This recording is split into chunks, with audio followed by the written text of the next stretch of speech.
The City of Southport Board of Aldermen regular meeting, January 13th, 2022, is now called to order. For our invocation tonight, I'm honored to call on Reverend Lowe Davis for our first meeting of the year. This will be followed by the Pledge of Allegiance. Please stand.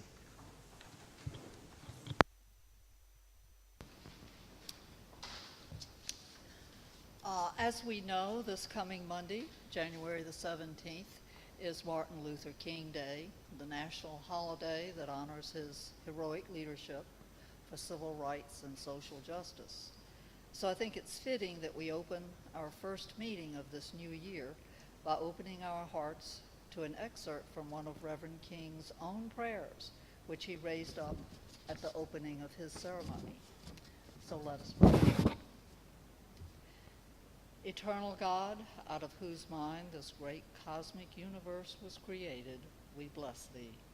Help us to seek that which is high, noble, and good. Help us in moments of difficult decision.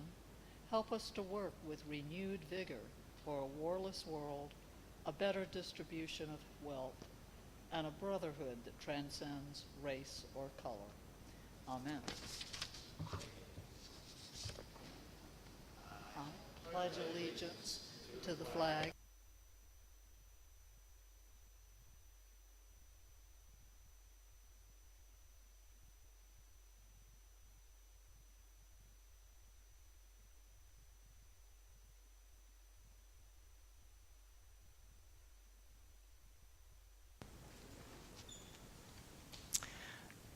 Thank you, Reverend Davis. As we all remember, Reverend King on this weekend and those eloquent words tonight. Item D on our agenda is public comment, and this is where our citizens have the opportunity to address the entire board. We do so with etiquette and respect, and this is the time that you have to address the board. Once public comment is over, then there's no more addressing the board or public comment in that regard. Of course, there's no limit. There's no 3-minute limit, as has been prior to my election as mayor. So you take that into consideration as well. And we appreciate everyone who is here tonight in person. Thank you for your attendance. And we welcome those who are watching virtually at home. So, Madam Clerk. John Nichols with Brunswick County. Welcome, Mr. Nichols. Thank you for being here and appreciate you addressing the board. Up to the podium, and of course, remove your mask, make sure the microphone is on, and we look forward to hearing your comments and the questions from the board.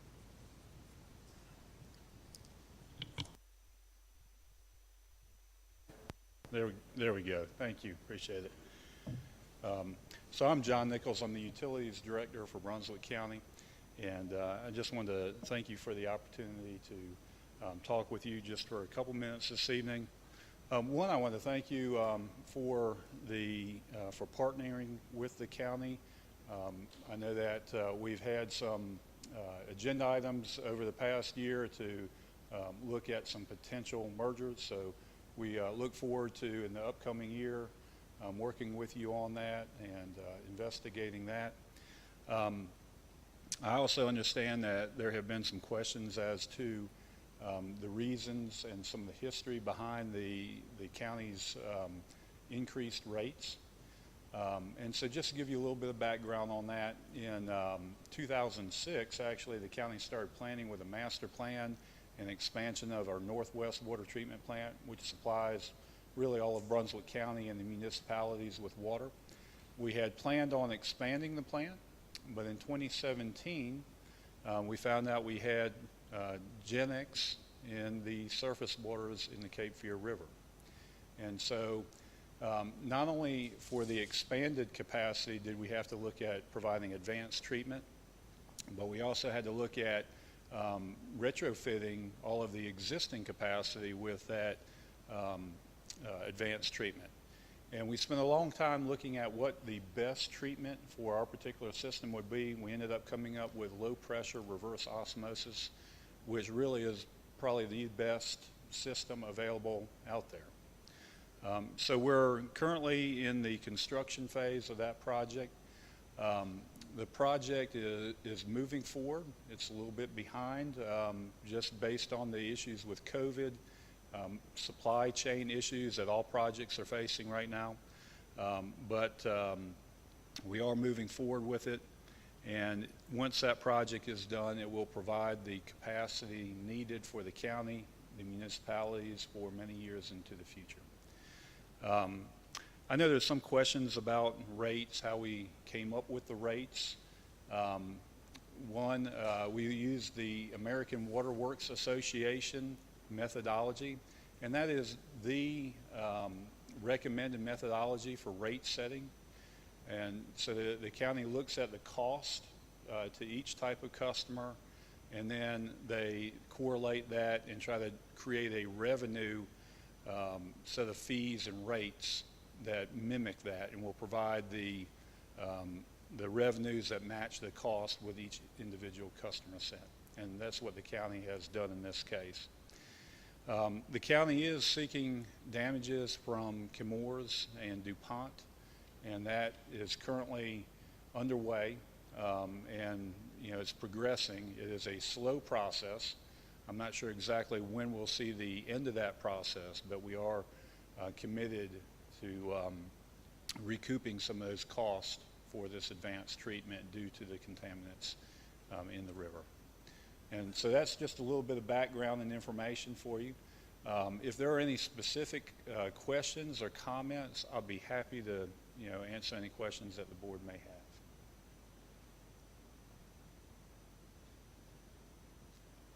John, I want to thank you for coming. You were an unexpected guest, but we're glad you're here. And just sort of to put a fine point on it, the raise in the wholesale rate is really in response to your debt service for the expansion of the plant, and then two, the reverse osmosis.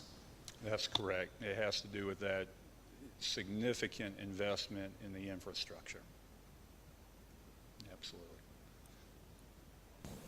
When do you anticipate the plant coming online? Our initial plans were to have it fully completed by the end of 2023. And so we've had some requests from the contractor to make some adjustments to that based on some supply chain issues. And so currently our contractual date is in February. However, with all the unknowns, we're about a third of the way through the project. I would expect that we'll probably have some additional requests for time along those lines, but it's still moving forward despite all of the challenges that we're facing right now with COVID and supply chain issues. Yeah, sometime in 2024. And I should point out that we have some intermediate dates along with that. And so we hope to have additional capacity prior to that, and some of the RO units operational before that. I don't have the exact dates here with me, but we've got interim dates for completion for this project. Again, I want to thank you for being here also. When I first started as mayor, Southport was on the track of building its own wastewater treatment plant. And I just want to thank you and the county for the cooperative efforts you made in working with us to make sure that we made the right decision for our citizens.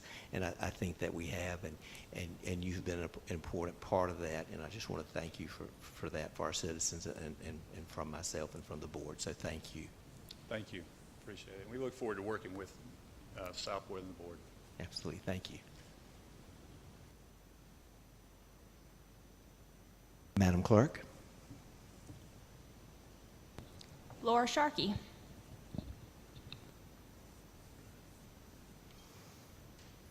Welcome, Ms. Sharkey. Good evening, everyone, and thank you for having me here speaking. I wish to comment on two topics that were brought up at the board workshop on Tuesday. So first off would be considering the discussion on employee salary competitiveness. And we all, I think, agree that the citizens want us to retain staff. We're comfortable with the same people we work with. You know, we have a question one time and we call City Hall or we go to City Hall, and we hope to see that same person again in the future and have that familiarity and have that nice feeling of that small community that we really enjoy. So it's important to the citizens as well as, I think, the Board of Aldermen to have successful employee retention. And my recommendation, my advice would be is that you approach this in three ways. You have a three-pronged approach. You would have a cost of living adjustment occasionally, otherwise known as a COLA. And this is done, and I know there was discussion about whether a COLA is part of an evaluation or not. A COLA, in the real strict sense of it, is an adjustment made that's provided to all your full-time staff, maybe part-time staff, in the pay classification that they're in. And it's done so that employers are providing a living wage, that you're providing compensation that's reasonable for the cost of living in the area that you are located. So a COLA is done, and it doesn't happen every year. It happens depending on what's going on in the markets and inflation and things like that. But, you know, it's done across the board. It has nothing to do with individual performance. Retirement programs, Social Security, they all have COLAs that happen routinely. So it's something that just happens across the board. The other item that you should consider is routine salary surveys. That was another topic that was brought up. Of course, you can do one internally using staff to do that every 2 or 3 years. But another suggestion that might even be better is maybe COG. Cape Fear COG should be contacted and requested by all the municipalities in COG to develop a survey document that's provided to the membership on request. They do the legwork, collect the data on the pay scales for the different positions that all the different towns employ, and then you can compare amongst yourselves who's paying what, and it gets done by somebody in staff regularly. But that's one of those things that you do that when you do compare, you may have a department that needs a pay raise throughout all those positions, or you may have 1 or 2 key positions in the government that need to be bumped up because other regions have become more competitive and they're paying better, and you don't want to lose the person that we have in that key position. So from year to year, you may not see a pay change based just on a salary survey. The third thing, and we're already doing this, City Manager Hargrove implemented the Pay for Performance Evaluation Program last year. So now City of Southport employees are getting evaluated annually for how they actually do in their job class. Okay, so this is where it gets to be an individual now getting evaluated, and either they get an additional amount of pay based on exceptional performance, or they don't get additional pay because they're not performing well at all. And this is a really good program because the supervisor is going to sit down with the employees. They're going to discuss pros and cons, what's working, what's not. And hopefully we're also going to talk about how we can improve in our job currently, how can we grow as an employee, what kind of training can we get, and also maybe what's the plan for advancement within the city. Right? If we can map out a plan with these employees, they can see a pathway forward so they have a reason to stay with us 20, 25 years, which is what we want. We want that familiarity. We want that good customer service that we get. So there's 3 things. They are independent, and to do this competitive employee package pay well, I think you should all consider making sure all those 3 things get done somehow. The other item that I wanted to touch on was Representative Charlie Miller was here, and he said, what else can I do to help Southport, right? Nice thing, right? I respond, let's put the sidewalk on Howe Street back on the top priority, okay? That project from 9th Street to Robert Ork Road, that has already had an engineering plan done. There was a cost estimate done 2 years ago or so, and then it had to be sidelined because we discovered Since the sidewalk's going to be in the DOT right away, DOT has their expectations on what kind of crosswalk would be installed at 9th Street, and they had an expectation or communicated an expectation that you're going to put the concrete bump outs in, and now the sidewalk, well, not the sidewalk, the crosswalk would be probably more expensive than the sidewalk project. This is where I think Representative Miller can step in and help negotiate either a different kind of crosswalk, or maybe help get that money to pay for the crosswalk, and then CIP funds that we already have here in Southport can hopefully pay for the sidewalk itself.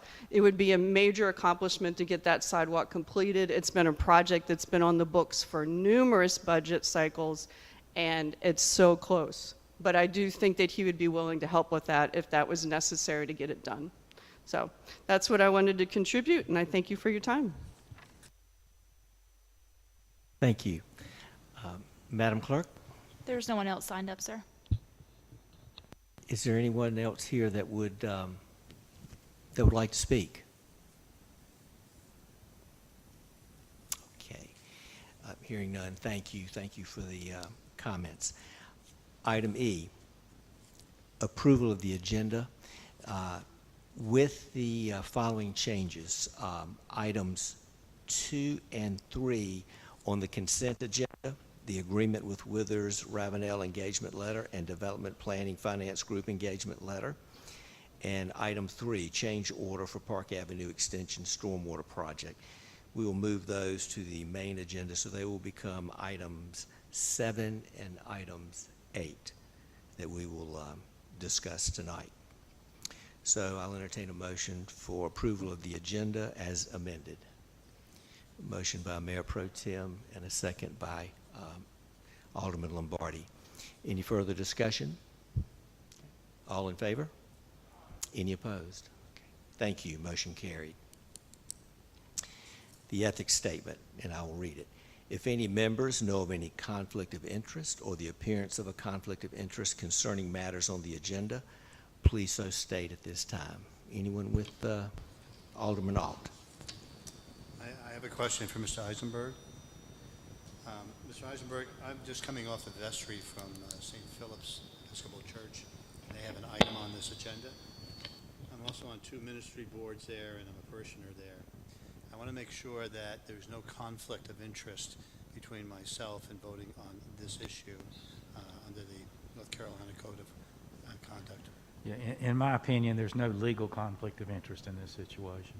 Thank you very much, sir. Attorney Eisenberg, I have a similar question. St. Philip's is my home church, and I was involved in the very first level of discussion on this.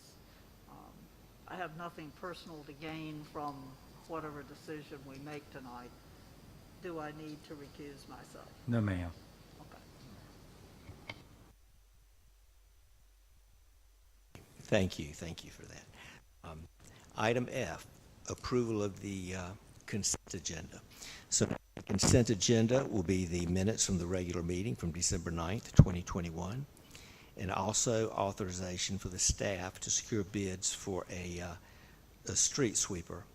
And what you see on that, and it's in your packet, this is basically because of the cost of the procurement. Policy requires that the board authorize the staff to collect formal bids and proposals. No decision will be made tonight. It's just to give them the opportunity. We need this new street sweeper badly, so that is why it's on the consent agenda. So I'll entertain a motion.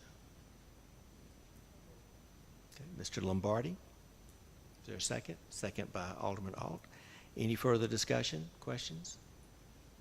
All in favor? Any opposed? Okay, motion carried. Thank you. Item G, special recognition, proclamation, and recognition of Martin Luther King, Jr.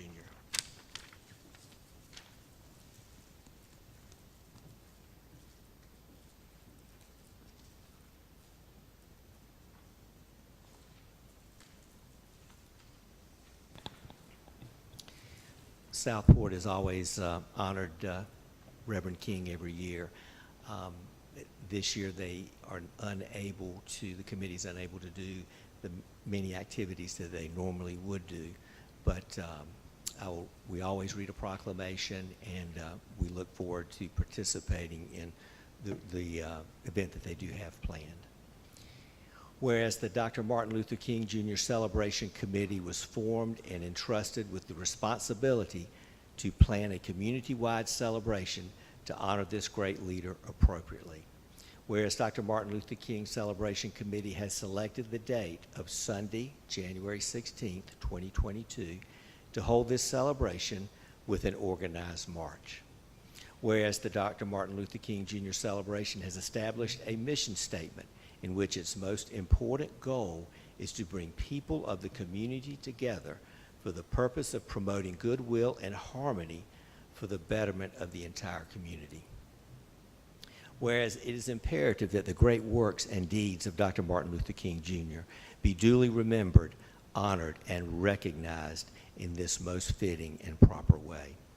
Now therefore be it resolved that the Mayor and the Board of Aldermen of Southport recognizes January 16th, 2022 as the official date of the celebration by the Dr. Martin Luther King Celebration Committee, and encourages all citizens to participate in the activities scheduled. Adopted the 13th day of January 2022, Joseph P. Hatem, Mayor, City of Southport.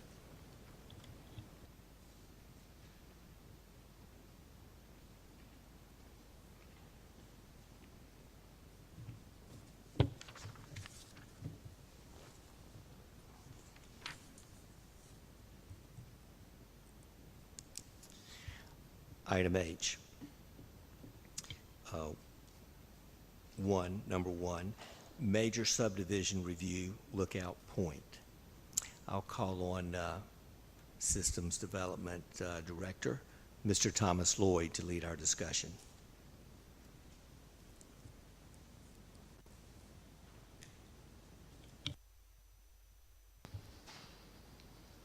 Mr. Mayor, may I ask Mr. Lloyd to please, for the purposes of the public, to explain exactly where this is? I was unaware. I knew where it was, but I didn't know it was called Lookout Point. So That's why he's up there. He's going to explain location and do all that. that's neat.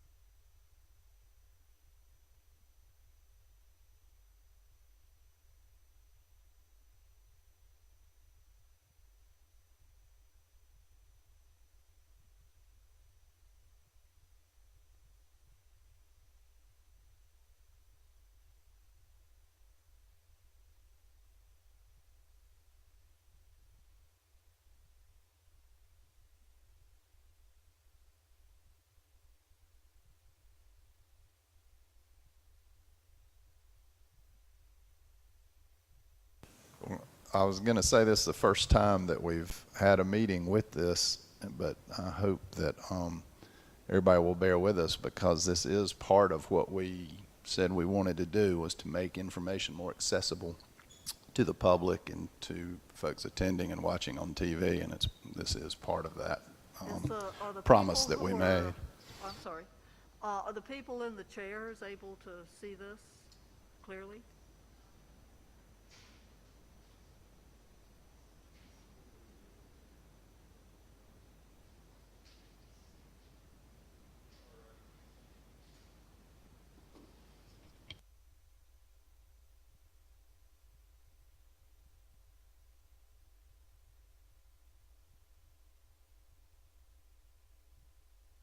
Right. Thank you, Mr. Mayor. Sorry for the delay there. So just so everybody's on the same page here, this property is at the end of Lookout Point Drive.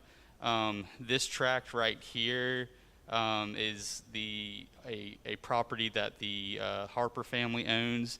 Some of you might be familiar with it as Pebble Beach. That's what a lot of locals call it. But there's a property right here, and then on the other end of this area is River Drive. And then over on this side of it, you have the landing and the Lookout Point Drive right away. So this is located kind of in that area near the landing. So what the folks, the applicants here are asking for is to subdivide this parcel into 2 lots. It's kind of a unique property there at the end of Lookout Point. It's 2.45 acres, and they are looking to subdivide it into a roughly little under 66,000 square foot lot and a 34,000 square foot lot. Both of these have over 100 feet of frontage on the cul-de-sac that they are proposing to extend. The cul-de-sac would be a private right-of-way to be maintained by the lot owners. Water and sewer is existing, and it would need to be connected to that existing infrastructure as well. No open space dedication would be required because it's only 2 lots.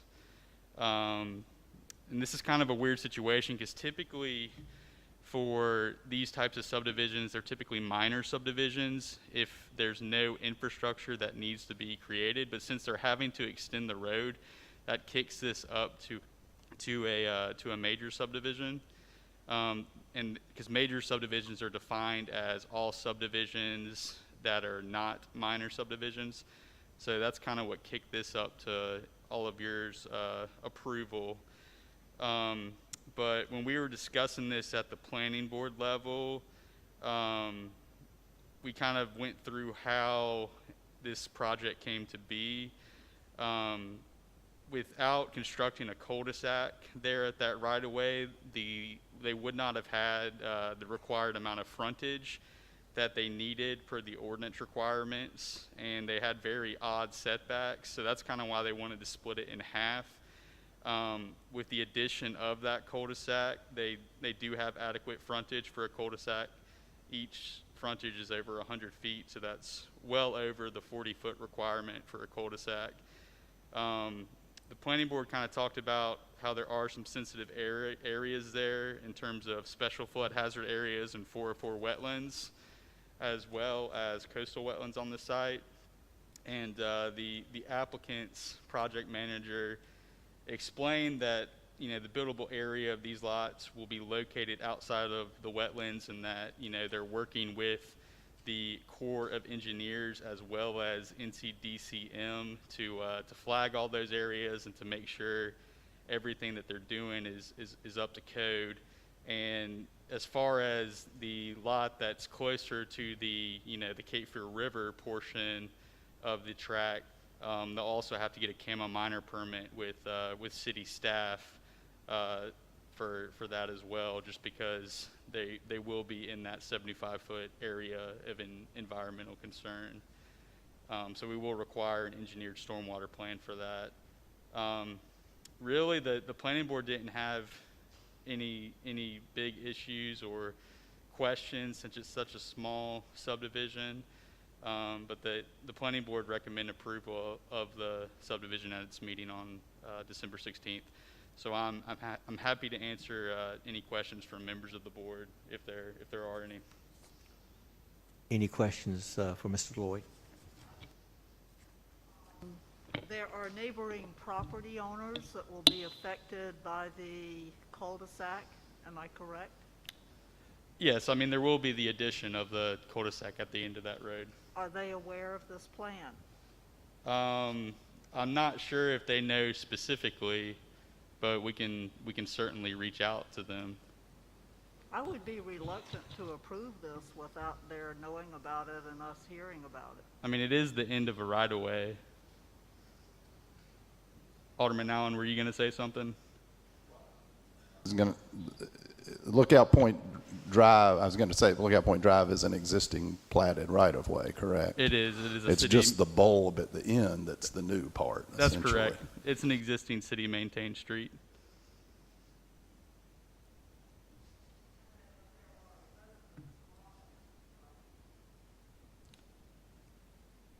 Yes, I believe there is one resident on that adjacent to the property. The other one is a vacant lot.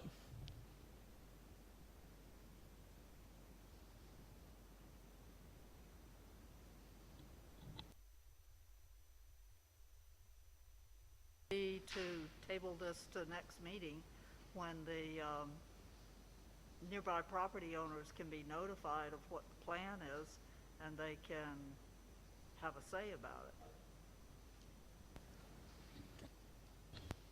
Tom, would they have any, if they didn't want it, do they have any say-so in this?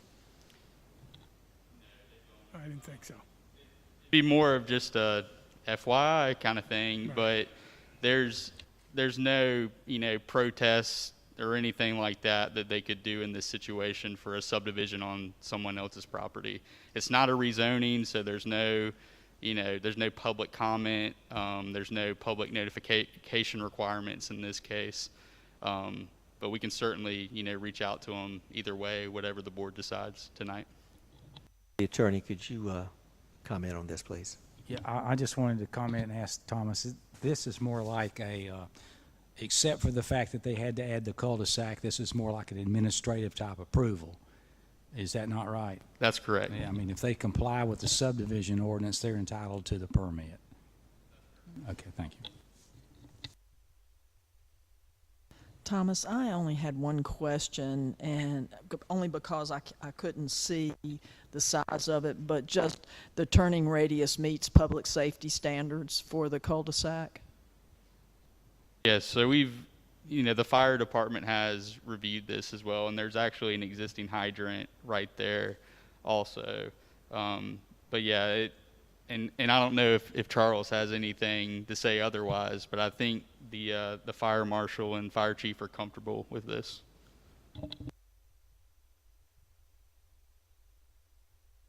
Any other questions for Mr. Lloyd? Okay. I will entertain a motion.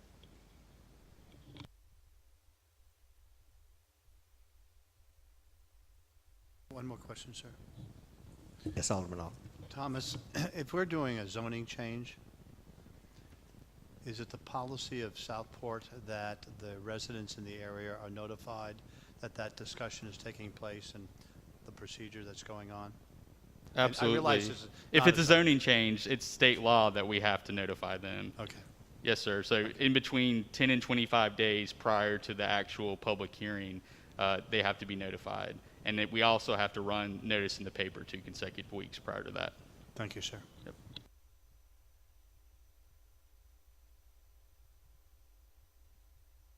Okay, any other questions? We heard from the city attorney and also Mr. Lloyd that no public hearing was required and no real notification is required. It's at the end of a existing street. It is a cul-de-sac, and that it would have been an administrative decision had it not been for the need for the cul-de-sac in this area. So it's a little bit different from what you're used to seeing in that regard, when we usually have a public hearing and that type thing, that the neighbors are notified. And is that your understanding, Alderman Allen, as a former planner? Yes, that's correct. I mean, it's really no different than if somebody had a larger, if you're in an R10 area and you had a 20,000 square foot lot and you just subdivided it and built 2 houses on it. I mean, it's essentially the same thing. It's not, it's really just somebody building 2 houses at the end of a street. And I'd go ahead and make a motion that we approve this subdivision. There's a motion by Alderman Allen. Is there a second? Second by Alderman Lombardi. Any further discussion? Okay, all in favor of approval of this subdivision? Any opposed? No, Okay. for the reason that even though it's not required that we notify, I think that we should. And I understand the difference between having just a division of the property into 2 parts, but when you add in a cul-de-sac, then I think that the neighbors should be notified. Vote is 5-1. All right, motion carried. Thank you, Mr. Lloyd. And item 2 on our agenda, which has already previously been mentioned, the St. Philip's Episcopal Church land swap. You have a map in your packet, and that you all are familiar where this is located, and just the map, and to be able to look at the map and then stand on that spot and look at the land, I found very, at least interesting to me. So I think that was well done. And Mr. Lloyd, if you'll lead us in that discussion. Sure. So, as you are all pretty aware of at this point, the city has been in the process of discussing a permanent easement for the sidewalk encroachment at St. Philip's. And during that introductory process, there was some interest in performing a land swap of a portion of their property for the city's property. And just more specifically for all our folks at home and in the audience, the church was proposing swapping 491 square feet of the southwestern portion of their property for 491 square feet of the city-owned land behind the Chapel of the Cross at St. Philip's Church. And according to North Carolina general statutes, the city can do this, but the city has to receive full and fair consideration in exchange for its property. So, you know, it has to be equal square footage, equal price. And that can only be done, you know, after a resolution authorizing the exchange is adopted at a regular meeting upon 10 days of public notice. But the first step in this process was having the planning board take a look at it, because that is a provision in our UDO that the planning board does have to report on recommendations upon the council's intent or governing board's intent to exchange and dispose of public properties. So the planning board reviewed this, and we met with members of the church leadership board a couple times. The most recent was on November 29th. And the purpose of the request was so they could surround the area with a fence and have some access to outdoor storage in that area, primarily for their garbage and recycling bins. The main concern that members of the planning board had was just the future use of the City Hall courthouse property. As all of you are aware, the building is in need of significant repair. And, you know, the Up Your Arts organization is actively, exploring options for that building, as well as, you know, fundraising opportunities for that building. So the planning board was just concerned that, you know, if we were to swap that property, we wouldn't have the access that we need to complete the work for that property. The other concern was, you know, in the future, if we decide to put an elevator shaft or any other type of improvements that we might, you know, want that additional space for, we wouldn't have that in case it was needed. So the planning board thought that they did not recommend that the Board of Aldermen engage in this land swap. However, they did mention that, you know, maybe it's a good idea to revisit this in the future. If the, you know, Up Your Arts project, as they move forward and once more concrete information is known regarding the future use of the building. So that's really all I have. I'm happy to answer any questions if anybody has any. Thomas, when this all started, when we discovered that they were encroaching, the kind of not an agreement, but the discussion was that we would give them those two little pieces, and they would give us a little bit of that front. And nothing was ever said about that piece in the back that practically touches the building. So that's all that they need. They just need that 3.1 foot that overhangs and that other little piece. Why can't we just give them, say, okay, there's two small pieces that won't hurt anybody. So everybody's aware, Alderman Lombardi is talking about the where the sidewalk encroaches over the city's property. Yeah. And I think what we've discussed is giving them an easement on that. Is that correct, Mr. Hargrove? sidewalk that goes alongside the Chapel of the Cross where the columbarium is, right? Okay. Correct. The one up towards the end that encroaches a little bit.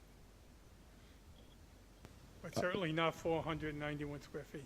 Mr. Eisenberg, I'd like to, because multiple times now Up Your Arts was mentioned, I'd like to disclose my relationship to that board and just confirm that there's no conflict in this vote. I don't believe there's any conflict in this matter, no. Since we're not dealing, they're sort of on the periphery right now. Okay.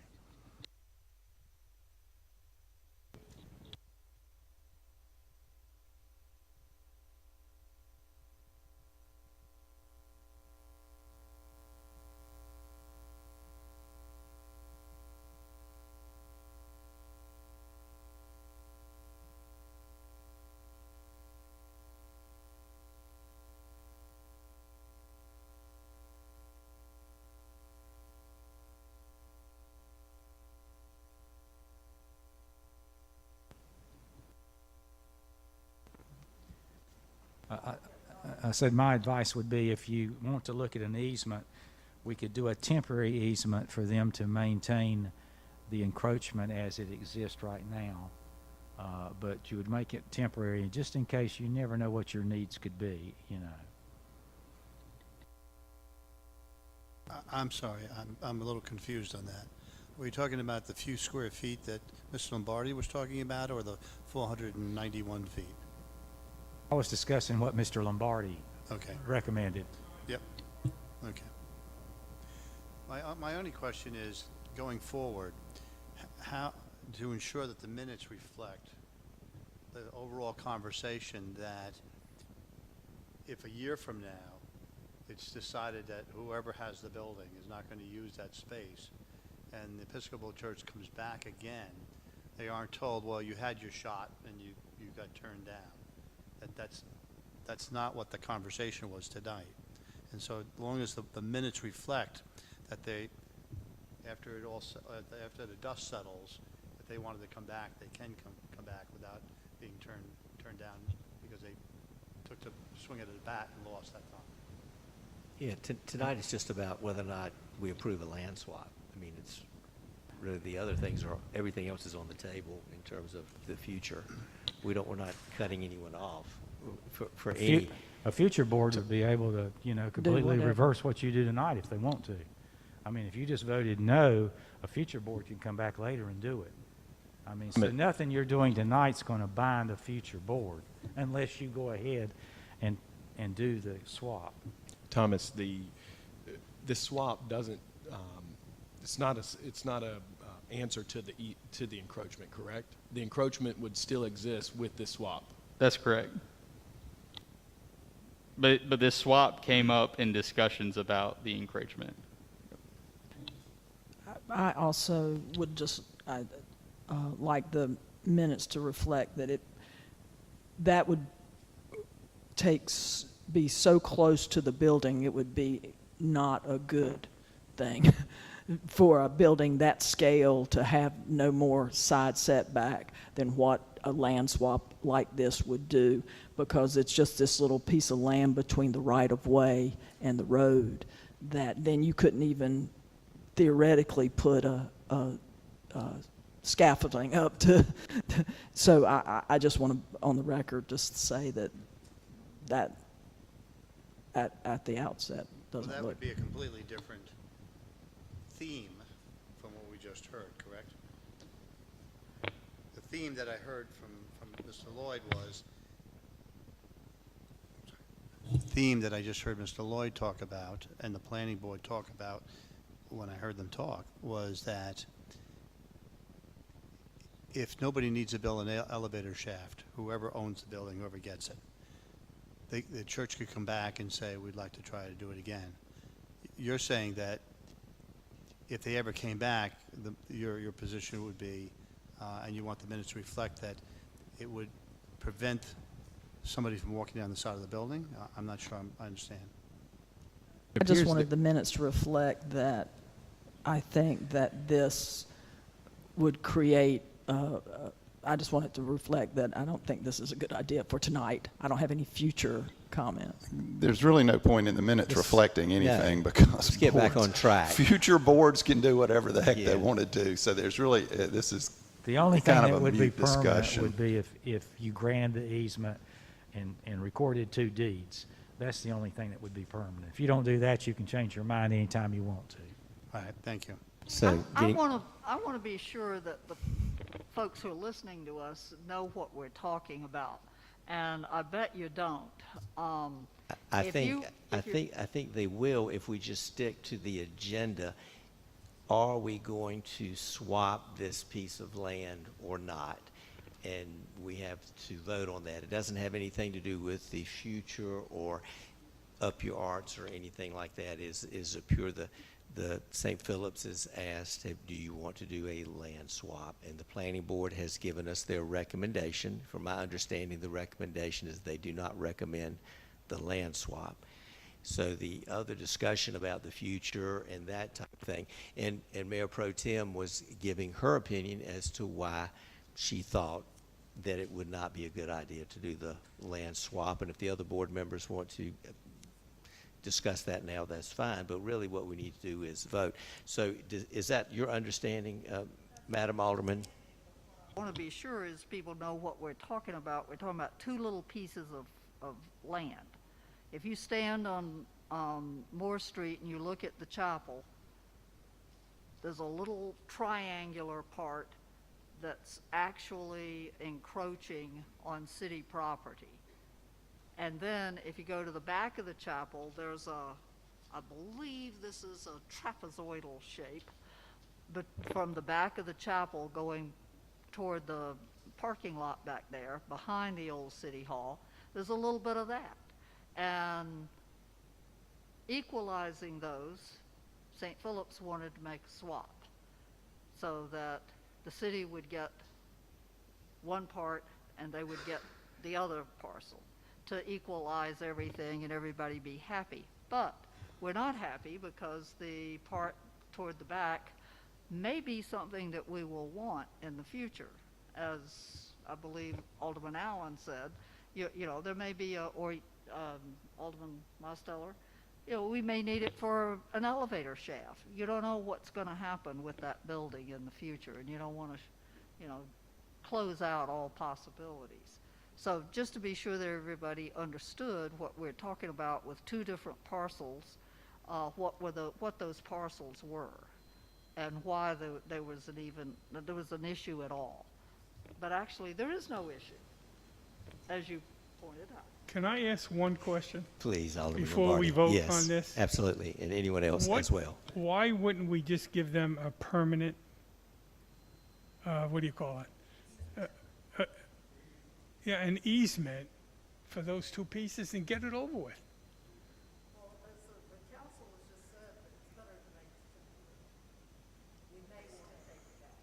Yeah, but if you walk there, which I have many times, you can't even see it. There's trees, there's everything. It's just a little piece. I don't see where we'd ever need it, but okay, let's vote on it. I just wanted to know.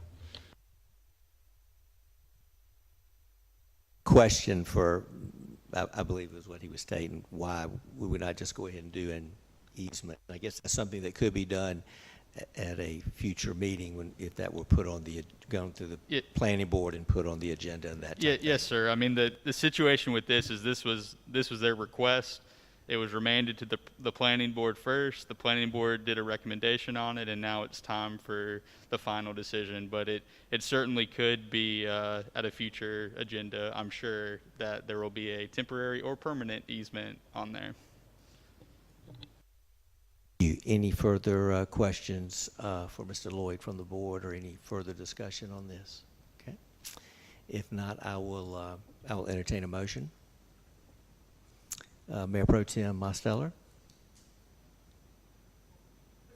The motion would be that we would not do the land swap. Yes, not to proceed with the land swap.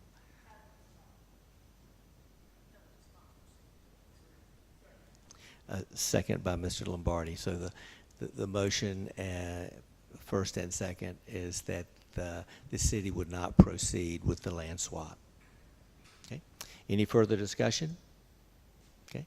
All in favor? Any opposed? Opposition by Mr. Alt.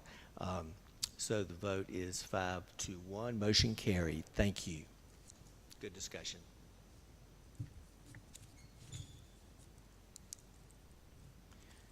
Item 3 is the selection of the interview committee planning board members. So the applicants for the planning board are reviewed and they're interviewed, and they're usually interviewed by 2 members of the Board of Aldermen, usually the liaisons. And our liaisons from for the past 2 years have been Mayor Pro Tem Alderman Mosteller and Alderman John Allen. So it can be those 2, and that's what I would recommend, because they have the institutional knowledge and that type of thing. But it can be any 2 Board of Aldermen per the UDO. That's the recommendation. So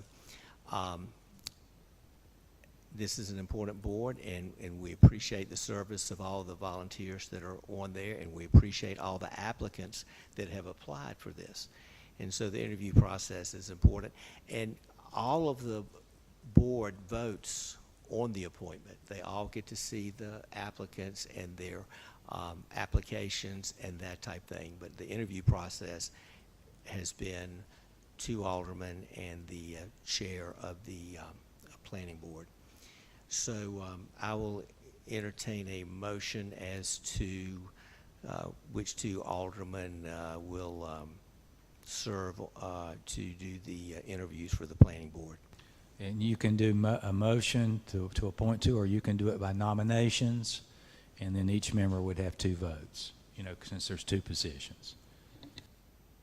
I'll make that motion for Mayor Pro Tem Karen Mosteller and Alderman John Allen to be liaisons on the Board of Planning Board. All right. So they are the liaisons, and your motion, just to be clear, would be for them to be on the committee to conduct the interviews. Yes. Okay. Is there a second? Okay. A second by Madam Alderman Lowe Davis. Is there any further discussion? Okay. All in favor by show of hands? Okay, looks unanimous. Any opposed? Okay. Motion carried. Thank you.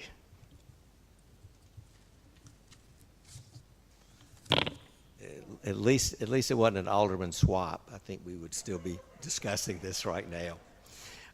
Thank you, Mr. Allen.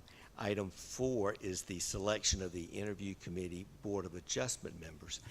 And that one is a little bit different because according to the UDO, the appointed Board of Aldermen liaison, which is Mr. Lombardi, he's been that the last 2 years, is the alderman on that interview committee, along with the chairman of the Board of Adjustment. So there's usually only one alderman on that, and it's, per the UDO, usually the liaison to adjustment. So I will enter a motion. Mr. Mayor, if I've heard correctly, for the planning board, there was a fair number of people who put in. I think we should tell people how enthusiastic and how many people are actually stepping up to the plate to put their name into the hat. I'm not talking about the names, I'm just talking about the numbers of names for the positions, so people know what's going on. Absolutely. I think it was 300 people. I'm just teasing. I am just y'all. You have to know my sense of humor by now. Thank you, Bonnie. See if you're awake. I was told there were 20 applicants. Is that correct, Madam Clerk?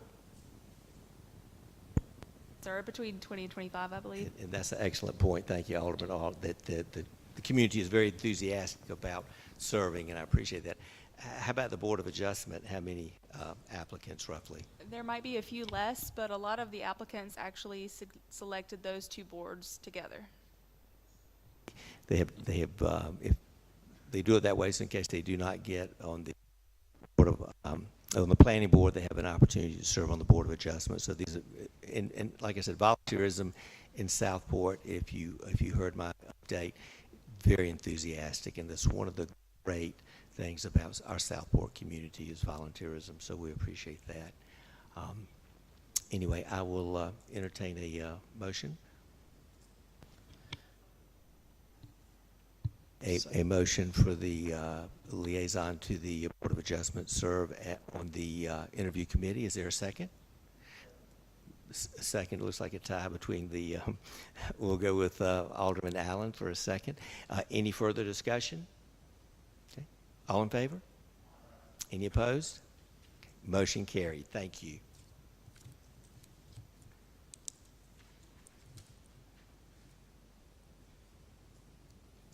Item 5, appointment of a representative for Electric Cities and Military Ocean Terminal, Sunny Point. You have that information in your packet. Mr. Paul Fisher has been the delegated commissioner for this for many years. Ellie Pittenger is the second alternate for the city. So as mayor, I would like to make an appointment to this committee, and I've asked Alderman Alt to serve on this committee for Electric Cities, and he has agreed to do so. And also for the Military Ocean Terminal Sunny Point. You know, Sunny Point,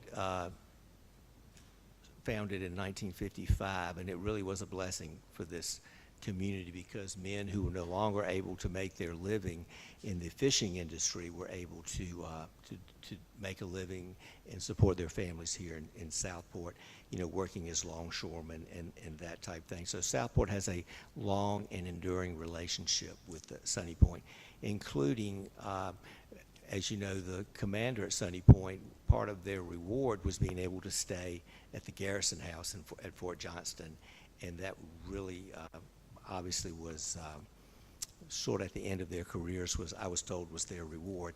And fortunately now that is the visitor center for Southport. So, you know, we have been very fortunate with our relationship in that regard. And the other thing interesting about Sunny Point is that there are a number of homes here in Southport and on Oak Island that I believe it was on Wednesdays. Randy, if you can tell, maybe your father used to go out there and you could pick up the lumber, that excess lumber that was used to pack these weapons, and they would go out there and get lumber and use it to add on to their homes. I see Chief Drew. I'm sure he was out there probably with his family getting lumber and that type of thing. So it's a wonderful relationship that we have with them.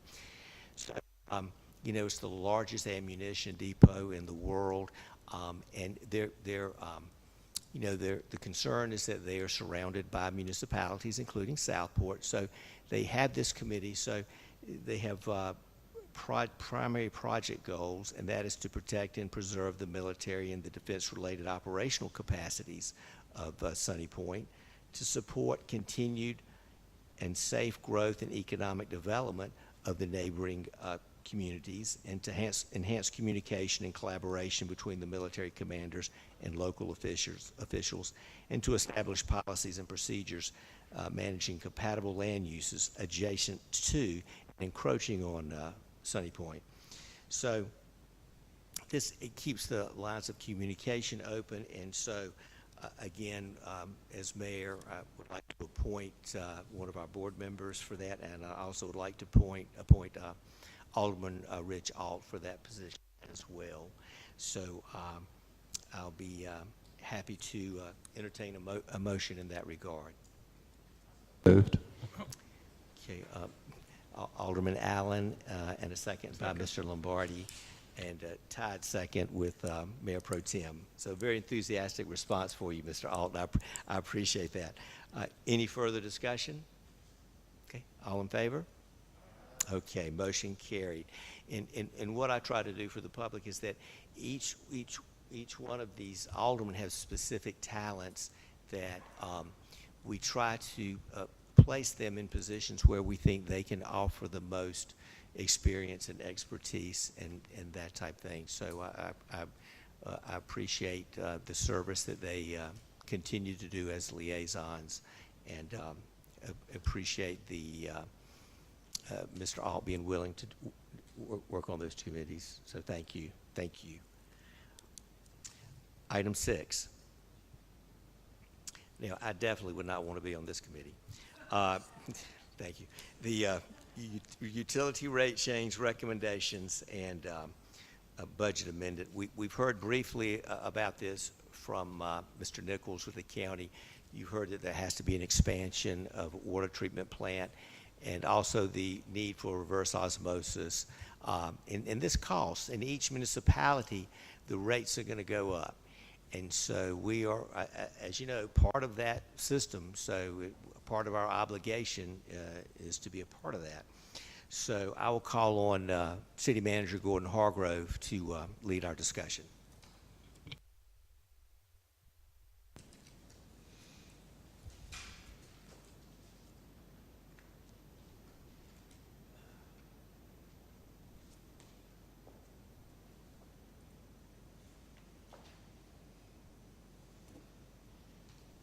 Thank you, Mr. Mayor. Effective January 1st, 2022, Brunswick County increased its water rates to cover the debt service for expanding the Northwest Water Treatment Plant and the reverse osmosis water filtration system for the county's customers. As a wholesale water customer of the county, the rate that Southport pays per 1,000 gallons has been increased by 81%. In addition to the increased water rate, the city is committed to joining the county sewer processing system. The cost of the expansion to provide Southport with 750,000 gallons of capacity per day has increased to $30 million. Without Southport increasing utility rates, the city would not have the revenue to cover all of the increased expenditures. The rate committee has met several times, worked diligently to discuss and calculate potential rates, and has found a solution that impacts our residents as little as possible. The base rates for residential and commercial water customers would stay the same, but the gallons included in the base rate would decrease. Residents whose usage equals 1,000 gallons or less monthly would be the least impacted. The proposed rate restructuring focuses on tiered usage and helps to promote conservation of usage. That's my little introduction to our rate change conversation. At this point, I would like to introduce Melanie Trexler, City of Southport Finance Director, who worked really hard with Alderman Allen and Alderman Mostedler to come up with a workable plan. So I'm going to let her walk you through the numbers, and if you have any questions from the board, she'll be more than happy to answer them. Thank you.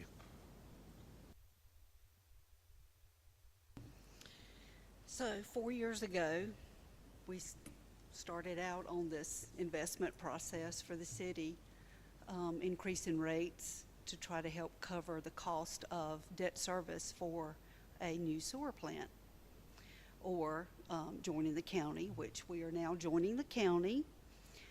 And so we have to cover the increased cost for that debt service for $4 million, 20 years, at around 1.5% interest, same interest rate. But in addition to that, over the last 4 years, we have seen a steady increase in cost. So our projections have to be revamped, reanalyzed, and we have to still cover our debt service and cover our operating expense. So in addition to analyzing water rates from the county's increase for this month, January, we need to look at covering the cost of the sewer plant expansion also. So several months ago, we analyzed our gallons and decided that maybe we need to try to encourage conservation for water by lowering the tiers and having a structure where people would pay for more of their usage than having 3,000 gallons included in the tier. So that's basically what we have done.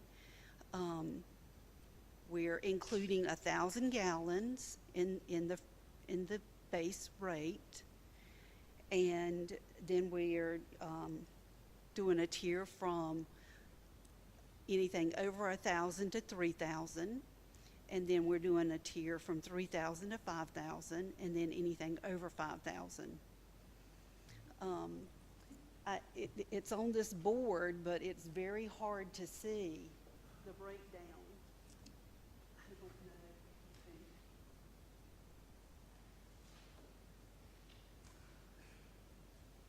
I don't know if she can get closer to it for people viewing online. But our structure is we have residents and we have commercial. We have inside the city limits and outside the city limits. And so the increases are basically across the board. For water, we're just trying to cover our cost.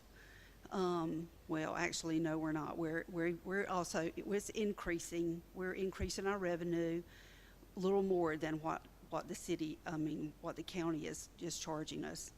The gallons cost that the county, that the county is increasing us by is $2.36 per 1,000 gallons of water. So we're increasing our rate by that amount. We're decreasing our rates included in the base. So a customer for water, well, actually, when I analyzed my total rates, it was for all of it together, but from the base rate of 1,000, a customer would see about a 4% increase in their bill for the customer using 1,000 gallons. For a customer using 2,000 gallons, you're going to see about a 20% increase in your rate. For a customer using 3,000 gallons, you're going to see a 35% increase in your rate. For the average customer of Southport using 2,600 gallons, you're looking at a 28% increase in your rates for water and sewer. I know that's really hard, but like I said, we're facing a $4 million increase in our costs for the plant. We need 2% increase cost for a loan closing cost. We have a vac truck needed for our utility department for sewer. That could be $400,000 to $600,000. Over the years, we've had increased costs from just hurricane infiltration. You know, that water is processed through our sewer lines, and we pay the county for that. So that's pretty heavy. We've invested in our infrastructure, replacing the main sewer line down Howe Street, and we have many more 100-year-old lines that have to be replaced. And our water lines also have to be replaced. So we're looking at a lot of investment in the very near future, and we have to have that capital here to help cover that cost. So it's kind of hard. I don't really know how to. I invite you to come up and take a look at this board later, and I'll stand up here and try to go over it with anyone that has any questions. I'll ask the board. So when I did the spreadsheet with the workbook that's provided by the UNC Environmental Natural Resources, it projects out, 20 years, which is what our loan is. And if we just stayed with the rates as we are, in just a very few years, we would be short a good amount of money. So we would be short around $600,000 almost annually, because our debt service payments are going to be $1.8 million.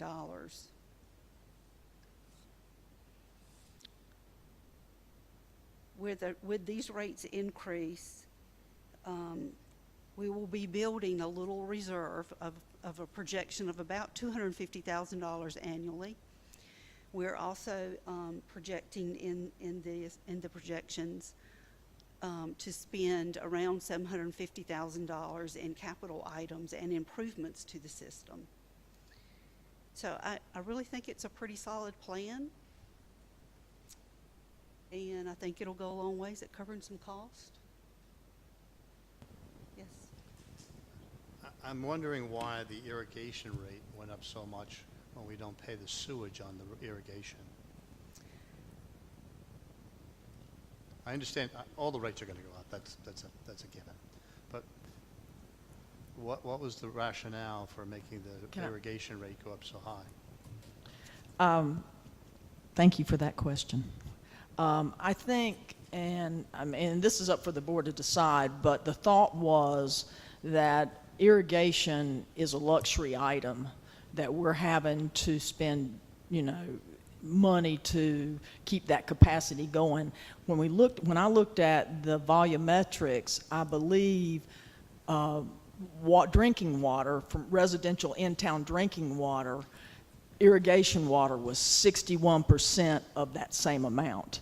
So that's a lot of water and capacity that we have to maintain for irrigation, and looking at it more as a luxury item. I will tell you that the meter rate used to be, or the base rate for irrigation several years ago was the same as the base rate and it was cut back. So it came back up to $15 for in-town and then $22.50 for out-of-town, but there's almost no irrigation out-of-town.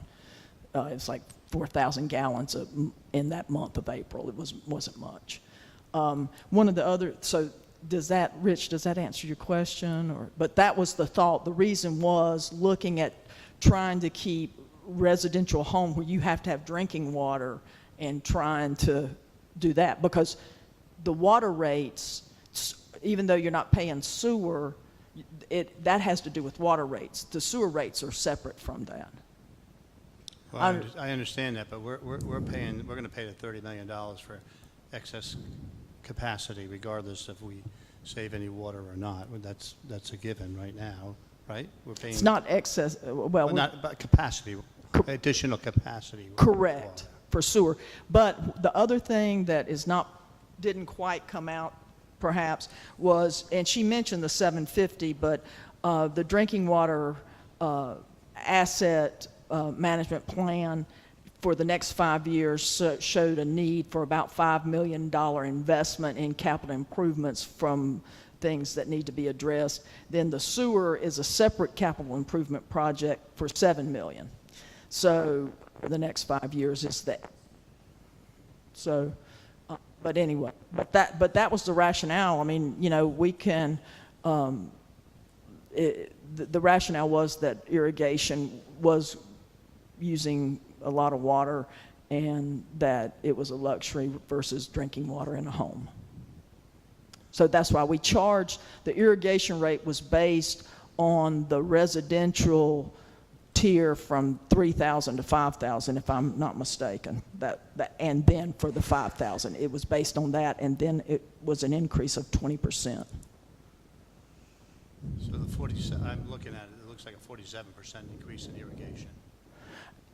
Right, but we were just charging, the only thing we were charging the same as drinking water for irrigation before. But then we realized that was incorrect because you weren't paying the sewage on it. So No.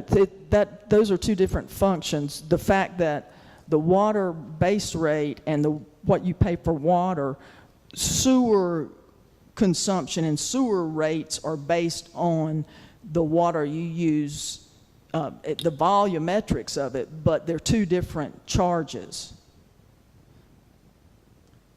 Do you see what I'm saying? I do see what you're saying.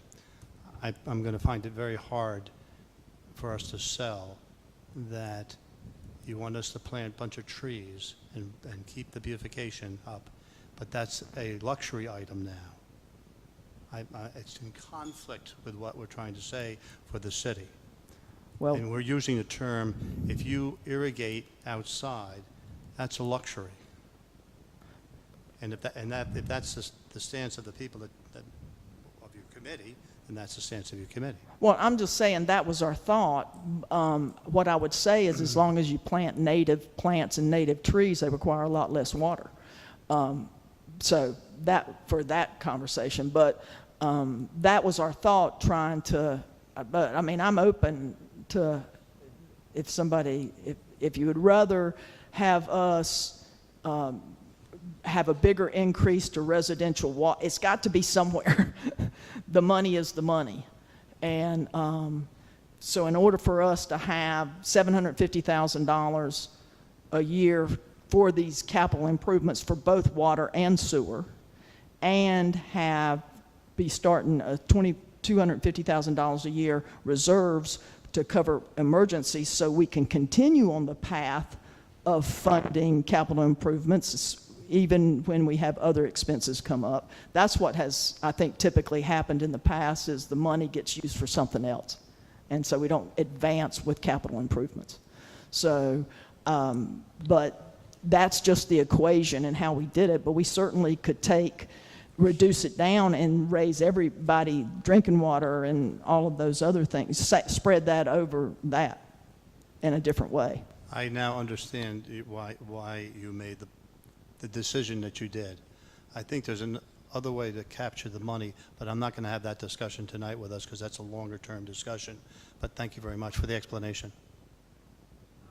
I would hope we could find another way. I'm on board with you. Well, I'm still trying to figure out, though I've asked this question multiple times, why we never joined the class action suit with the county. I've only got stony faces every time I've asked that question. 2017, as Mr. Nichols talked about tonight, this county sued in a class action, and Southport chose in the past 4.5 years never to get involved in that. And I do not understand the reason for that. There may be a perfectly good reason. I just have never heard it. And there is, and I hope our city attorney will provide it to us right now. I was getting ready to say if we could get our city attorney involved. When I met with the county attorney, basically, he told me the only thing we would be adding, they had sufficient interest in that lawsuit. The only thing we would be doing was be paying part of the expenses that was already going to be done. So we would not be, whatever the dollar amount that came out at the end, and there's going to be a dollar amount. It's going to the county because the county is the direct party. It would not filter down the money to us. So we don't have standing. That's right. We did not have standing. We weren't, in legal terms, we weren't damaged by Comores. The county was damaged by Comores. That's right. And if we wanted to join in, all we were going to be doing was be taking part of the legal fees and paying part of the legal fees. Okay. Thank you. Now, Melanie, can I ask you one question? On the ordinance, and I'm reading it in the whereases, have you got the ordinance in front of you? I do not have it in front of me. Okay. Well, basically, it says that whereas the city has identified a need to adjust the fiscal year 21-22 fee schedule and concerning the water and sewer rates as shown below. And then the first year in the table is 2023. It doesn't mention 22. Oh, I'm sorry. Yeah.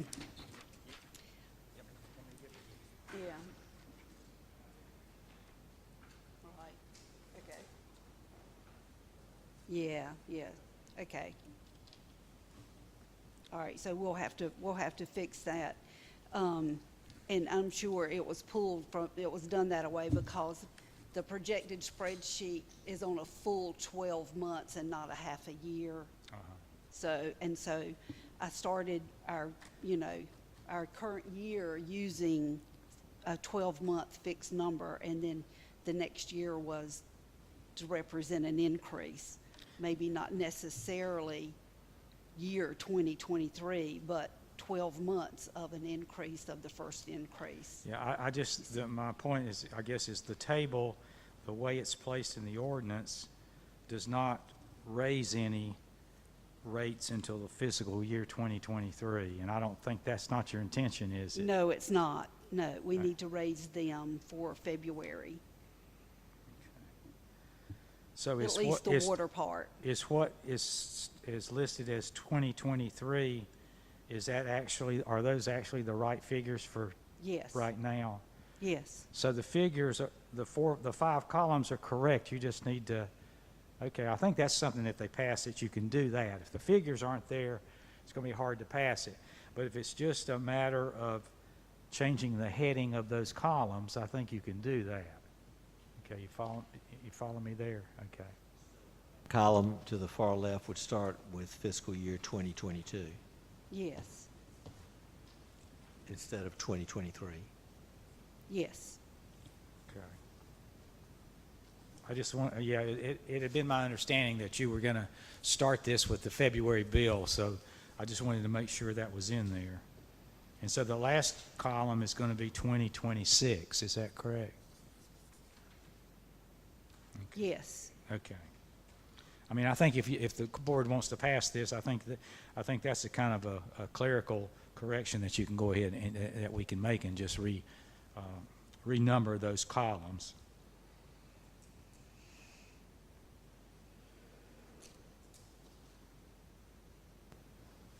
You follow me there, Karen? You followed what I was saying there? Yeah. Okay. Okay. Are there any more questions? Because I don't have a question. I just want to reiterate a few points if I can, because the whole discussion of this stuff gets very complicated and convoluted real quickly. So I just want to hit a few reiterate a few highlights. We're having to do this because the county is raising the rate at which they provide us water, and that is due to the fact that they're having to expand the Northwest water treatment plant as well as install reverse osmosis equipment in that plant, which is obviously a good thing because it'll increase the quality of our drinking water. But it doesn't come free. There is a cost to it. The sewer rates are having to increase because the cost of the expansion of the treatment plant that the county owns and operates that is going to be receiving our wastewater has all construction over the past couple of years has gone up. So the cost of that expansion of that wastewater treatment plant has gone from 25 to 30 million. So sewer rates have to go up in order to fund that additional cost. That's just the world that we're in right now. We as a rate committee work very hard with kind of an overarching goal of attempting to protect our most economically vulnerable citizens from these increases. The primary way we did that was for water, leaving the monthly base charge the same and lowering the number of gallons per month that are included in that base.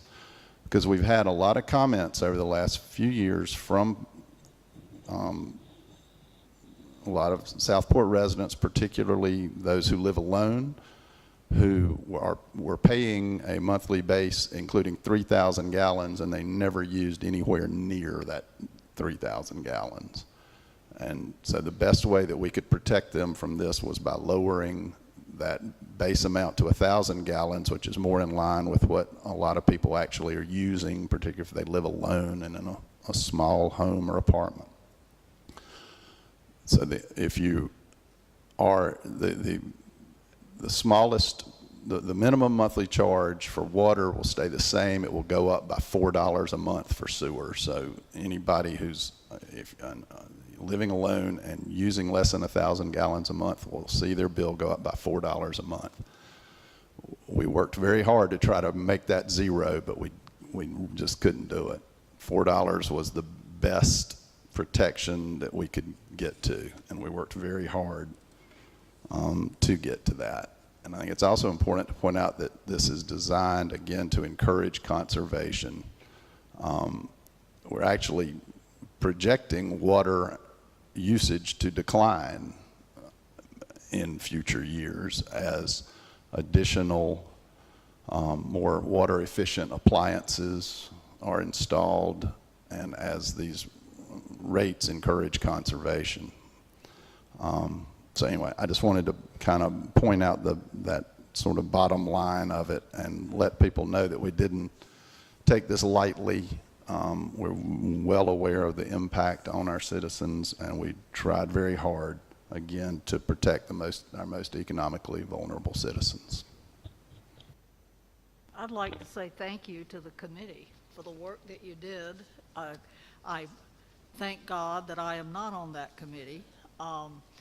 I was telling someone earlier today that in journalism there's a rule. It's an unofficial rule, but it's a smart one. Don't ever put more than 3 numbers in a paragraph, or people's eyes glaze over. And of course, we hit people with about 100 numbers tonight, and it was pretty dense, well presented, but that was a lot of numbers. Thank you for the work that you put into this. I remember, I believe it was the first meeting of the new year 2 years ago, and the rate increases then had just gone up, and there were dozens of people here to talk about this extreme impact on their lives. Senior citizens who lived alone were seeing this big increase, and they were saying, I almost never use any water. I don't have a dishwasher. I don't have a washing machine. Again and again, people on fixed incomes were being hit hard, and you've developed a tier system that takes care of them in as good a way as it's possible to do it. So thank you, guys.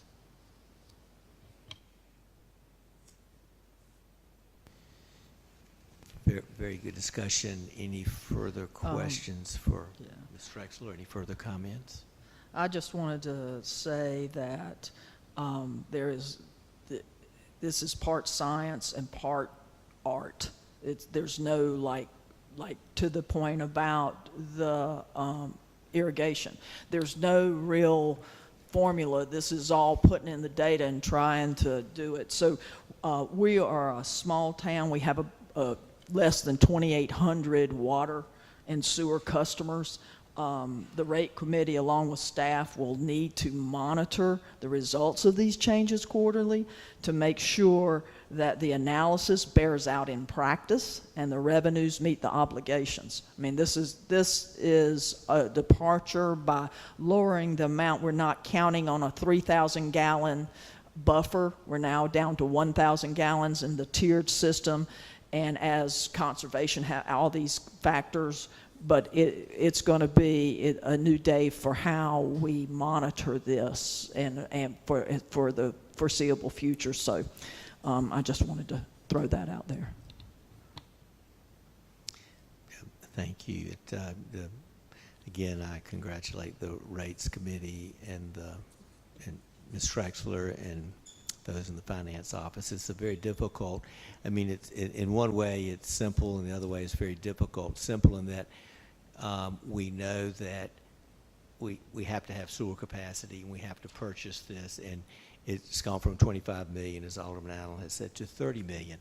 But regionalizing with the county will save money in the long term. And once we get our sewer system in better shape, then we'll turn it over to the county totally.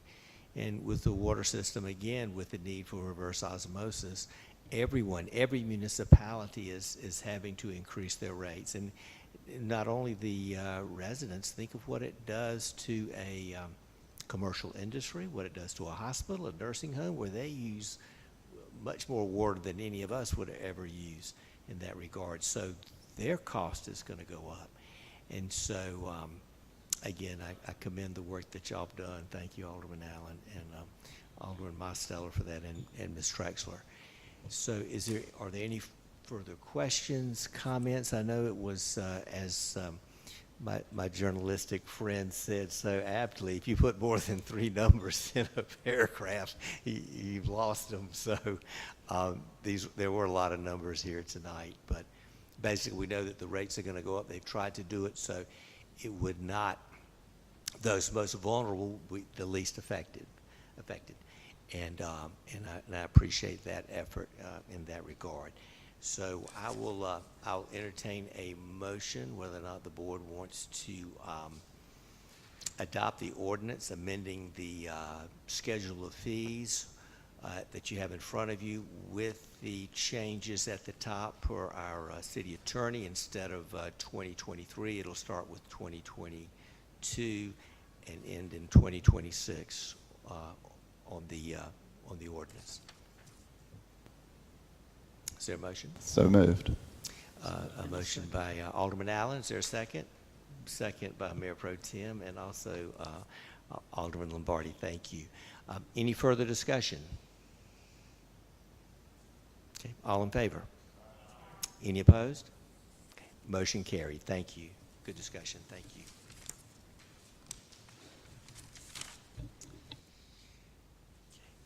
Item 7. This is the agreement with Withers and Ravenel engagement letter and Development Planning Finance Group engagement letter.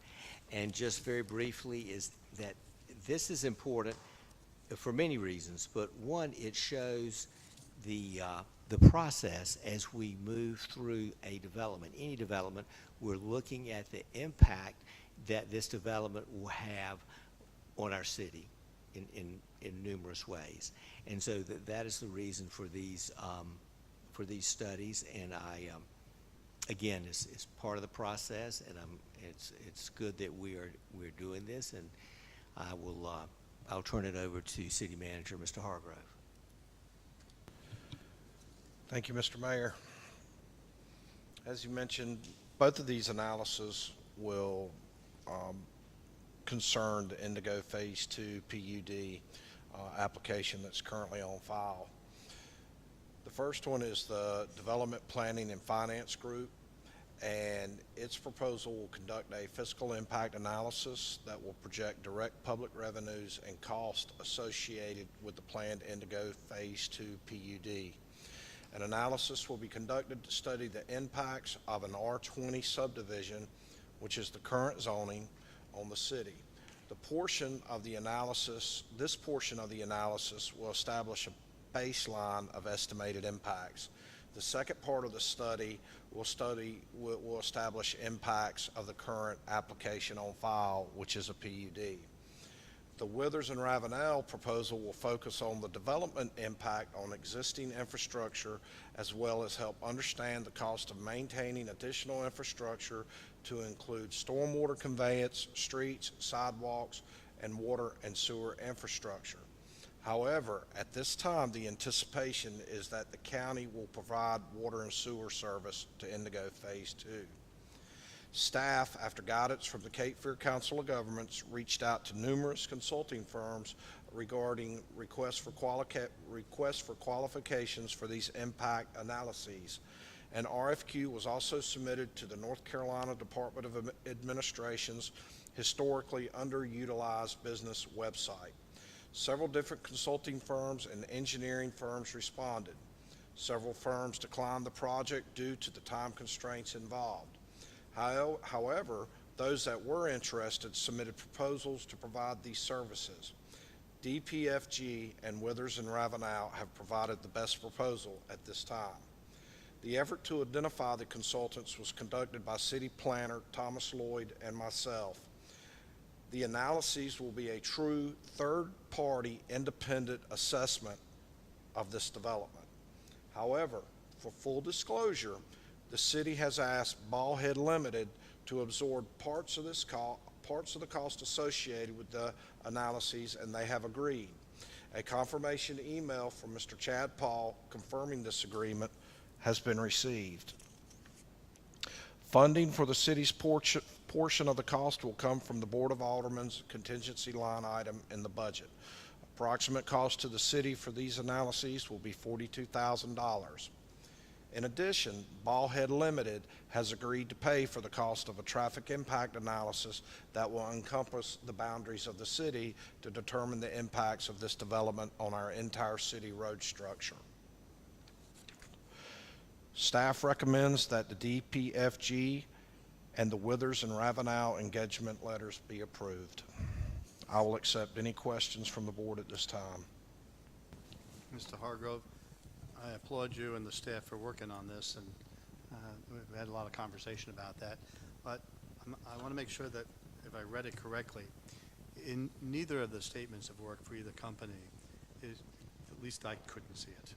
Is there any discussion about additional fire department buildings, equipment, police, public works to support the increase in the proposed 1,540 units? It will be a top-to-bottom analysis. We have specifically had a conversation with DPFG concerning the additional infrastructure that might be required for That these includes things. those It does things. include that, yes, sir.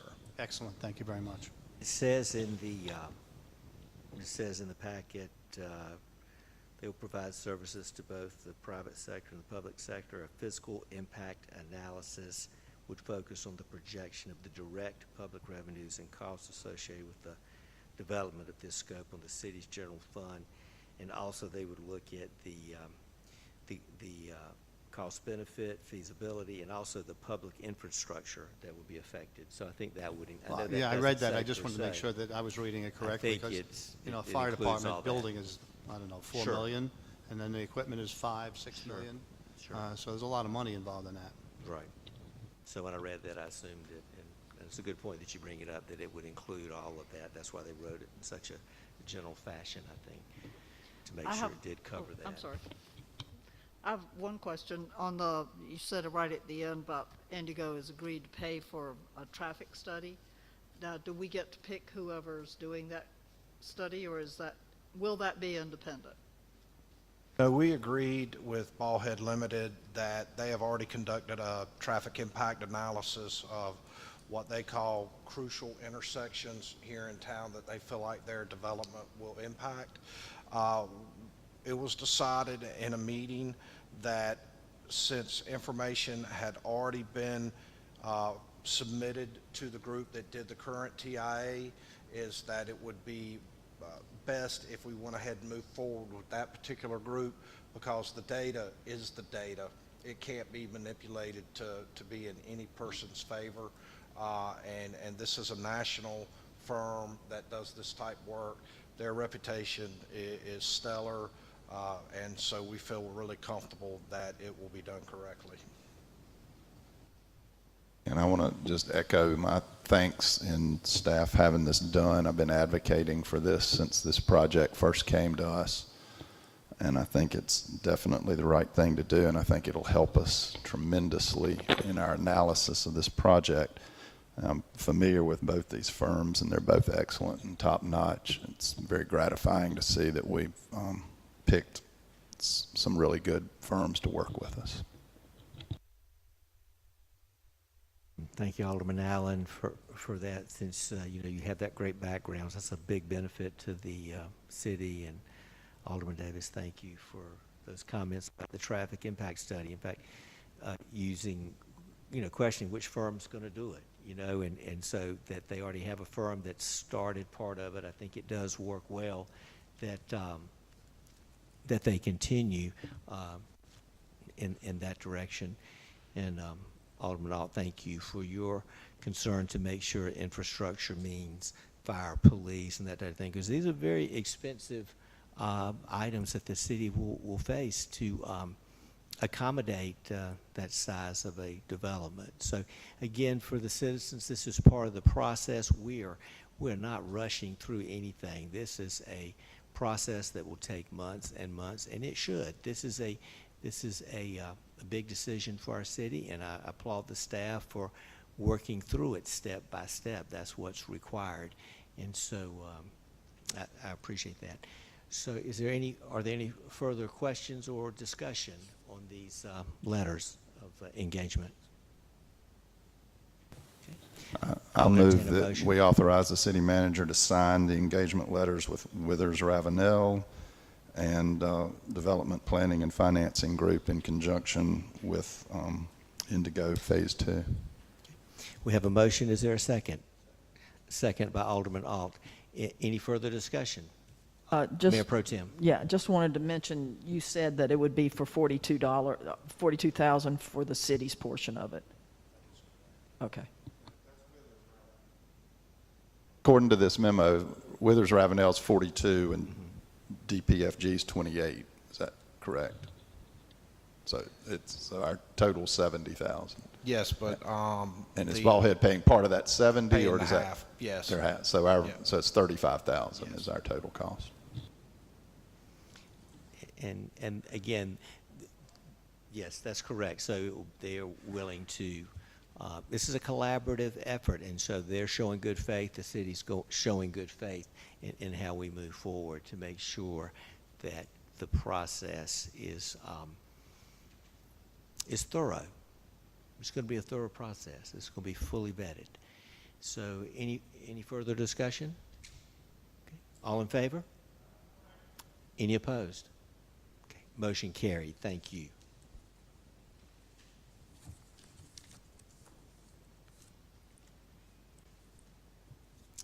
Item 8 will be the change order for the Park Avenue Stormwater project.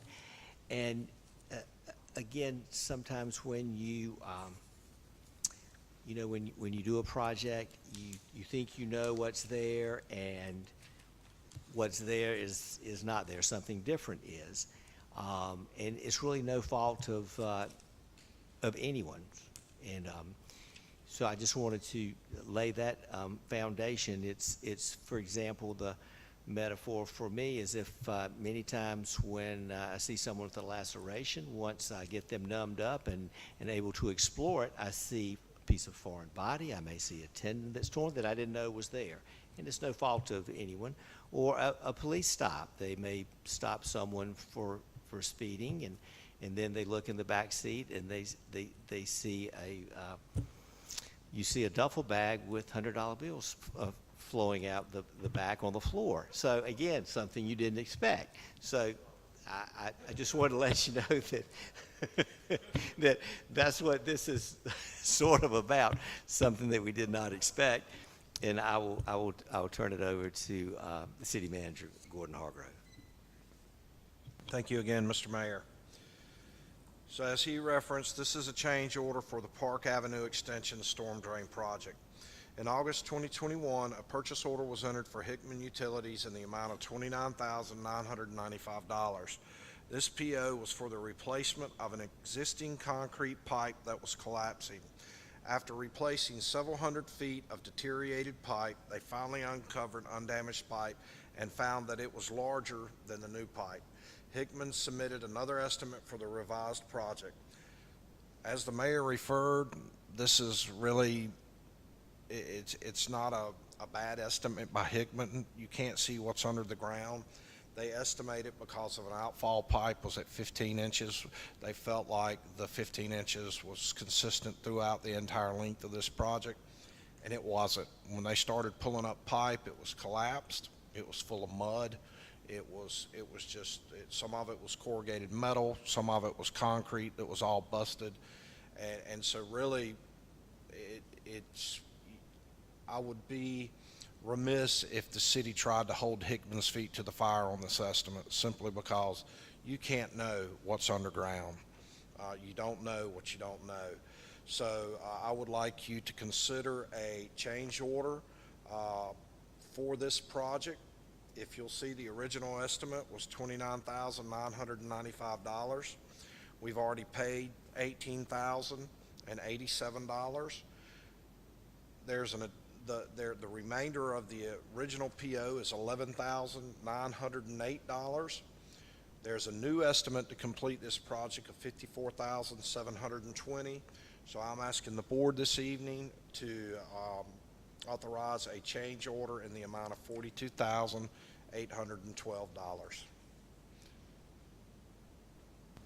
Gordon, is there a use for this 15-inch pipe that we put in by mistake? That's a great question, Alderman Lombardi, and I am going to call on our ACE Public Services Director, Tom Stanley, to answer that question.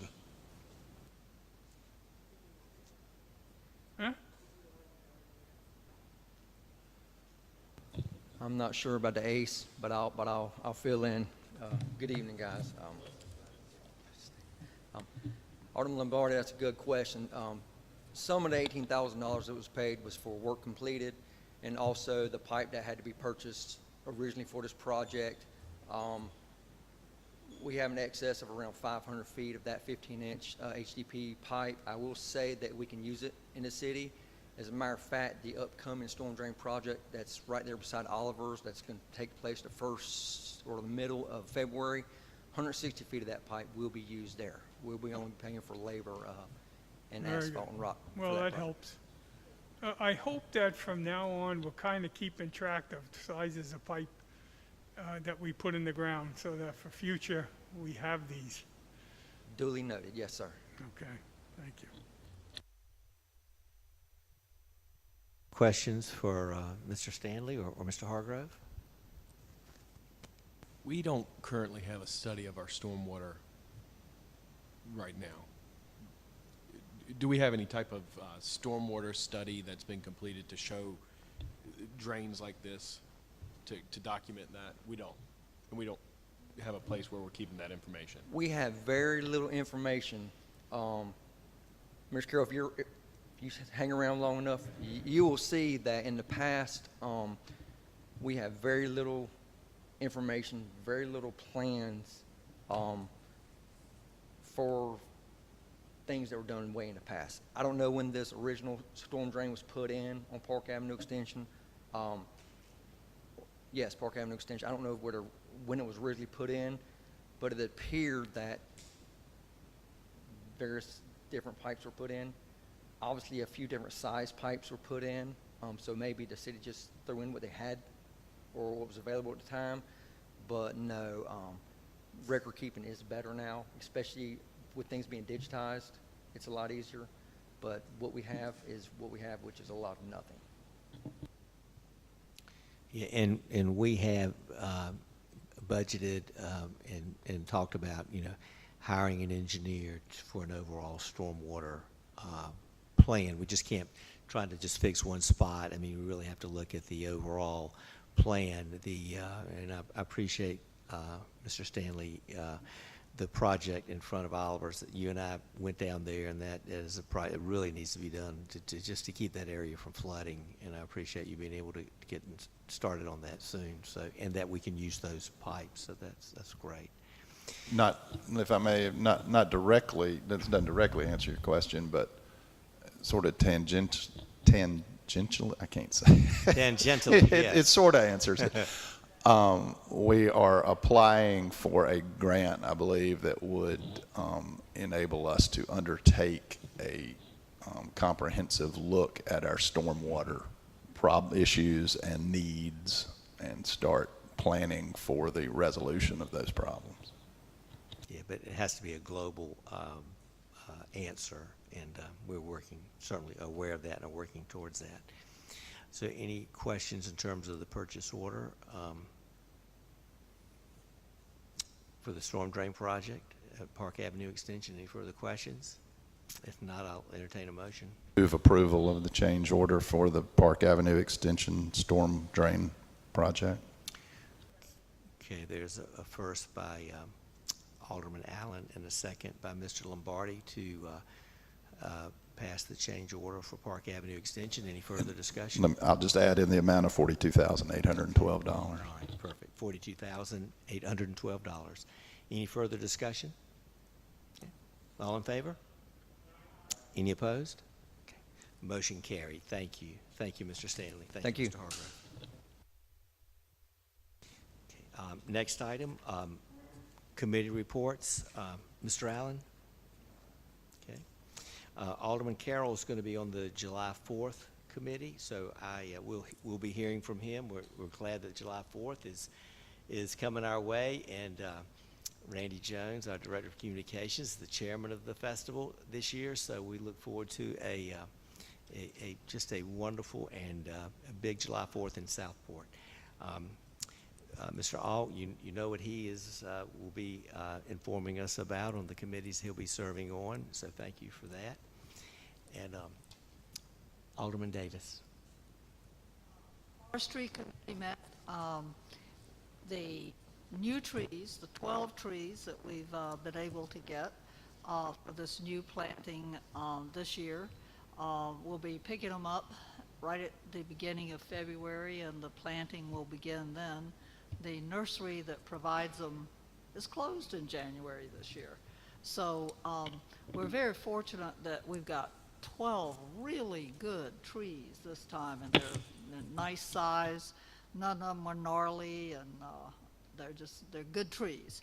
And to reiterate, the Forestry Committee is part of the city, one of the city committees. The planting is in the right-of-way and in parks, not in private property. But we're always eager to hear if there's a spot in front of your house and in a right-of-way where you would like to see a nice live oak go. You know that during the storms that we've had, we've lost trees. We're trying to replace a lot of them. Some trees are struggling and are going to need to be replaced. So we depend upon the public to alert us when a tree needs to be planted, but only in public property. Thank you. Davis, Mr. Lombardi. Yep, the beautification volunteers met again on Saturday. We weeded and trimmed, and we also started our quest to repair and waterproof all the trash enclosures in the city. By experimenting different ways, we found a less expensive and an easier way of doing it. So we're on that quest to finish everything. I want to thank all the volunteers that show up to accomplish all this in the cold, in the rain, and whatever. And just to let you know that our boat survived, our newly anchored boat survived our high tide and didn't float away, which was good. That's all for beautification. However, the Board of Adjustment will be meeting on January, I believe, 24th at 4:30. And one other thing, not a committee thing, but I just want to say that River Mist has adopted the highway on 211 and also all of Dozier Cutoff. And if anybody feels like getting some exercise on Saturday, we're meeting at 10 a.m. at our clubhouse. That's it. Thank you, Alderman Lombardi. Very good report. Thank you. Appreciate your service. Mayor Pro Tem Mosteller. Thank you, Mayor. On behalf of the Streetlight Committee, we want to let everyone know that we have received the 2700 Kelvin test light to complete the demonstration. So hopefully in the next couple of weeks, Brunswick Electric will have the new fixtures installed in the previous location on the first 4 poles numbered A, B, C, and D as you turn into the Hammocks neighborhood onto Soft Wind Way off of Stewart. Please be on the lookout. Once the new fixtures are installed, the demonstration and workshop date will be announced through Southport Connect and on the city website. So keep a lookout for that. There is nothing to report for the planning board. The minutes from the last meeting are in your board packets. And I just want to remind everyone that the regular planning board meeting is next Thursday, January 20th at 6 p.m. here in the community building. Last but not least, the continued update with Parks and Recs. The city is still waiting for DEQ to issue the stormwater permit for the Taylorfield Park project. Just as soon as the city receives that stormwater permit, bid packages will go out and then construction will follow thereafter. Thank you. Thank you for the update.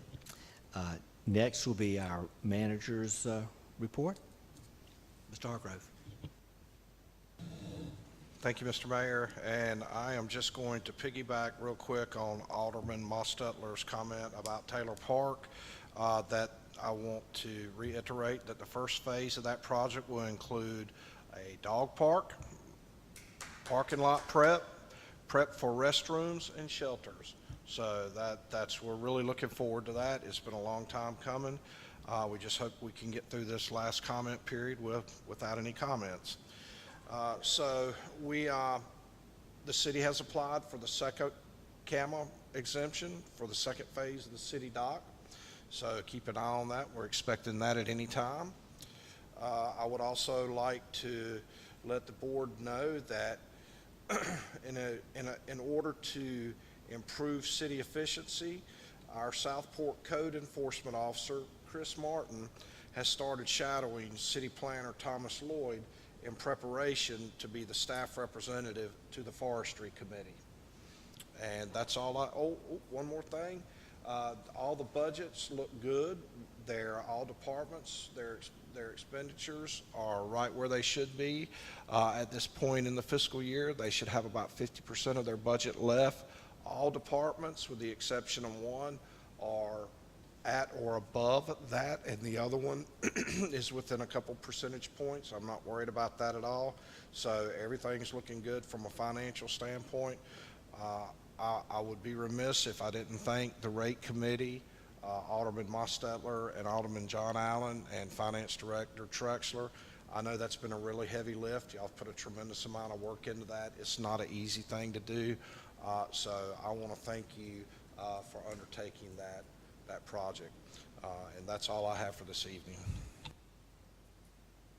Thank you, Mr. Hargrove. Next will be mayor's comments.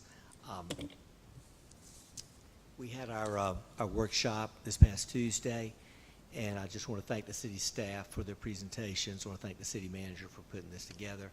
We had many topics. They were excellent discussions, and I want to thank the aldermen for their different points of view, their expertise, their participation. It was very lively. It was very respectful. I'm just so proud of how we are all working together. We're going to prioritize these many topics. You can't do everything at once. Ask former planner Alderman Allen. It just can't be done. And so we need to prioritize. And for example, I've gotten a lot of comments about paid parking. You know, that's just on the list. If you ask me personally, I think not having paid parking in Southport is part of the charm of it, but it's still on the list, and we'll look at it. But it's not something that it has already passed. It's like I say, we're just thinking about it. But we look at all ideas and we strategically plan. As you've heard, large sums of money are needed. I mean, that's it. You heard $30 million for the sewer. You heard millions of dollars for paving, millions of dollars in terms of upgrading the water system because of the reverse osmosis that our citizens are going to have to undertake. So we look for other means of funding, whether it's through the legislature, federal, state, county funds, grants, and that type of thing. So I want you to know that the board is aware of that and are working hard toward those goals along with city staff. Second, the pandemic, to be fully vaccinated, 2 vaccines and 1 booster. If you just have 2 shots, you're not fully vaccinated. So please, if you can, get that booster shot. And again, the numbers tell the tale, and we'll just use Brunswick County. And I've said this before, but I want to update it. And let's think about it. Roughly 6 months ago, in June, in the last 2 weeks of June, there were 40 cases recorded. Last 2 weeks of June, 40 cases. Immunizations, a big part of that. Then in August, 1,404 cases, those last 2 weeks in August, again, post July 4th. And then the last 2 weeks of October, 222 cases. So coming down because, you know, the fall of the year, people outside, that type of thing, not as crowded. And then the last 2 weeks of December, 928 cases. Christmas, the Omicron variant, more transmissible, and that type of thing.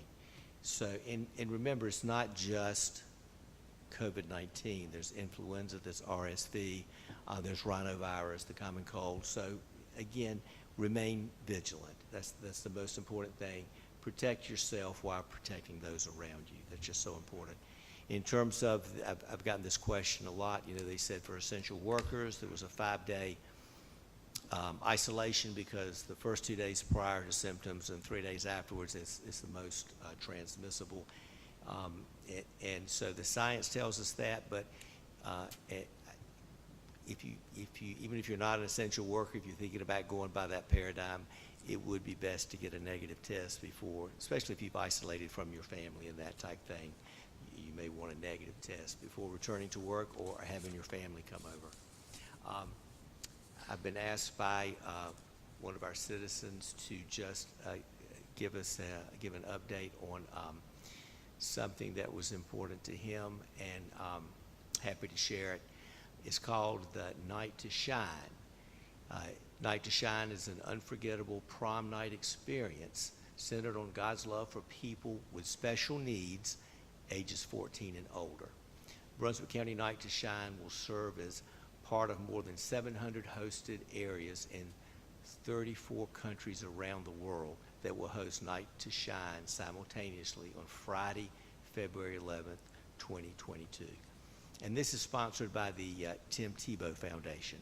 So it's held worldwide. It will start at 6 p.m.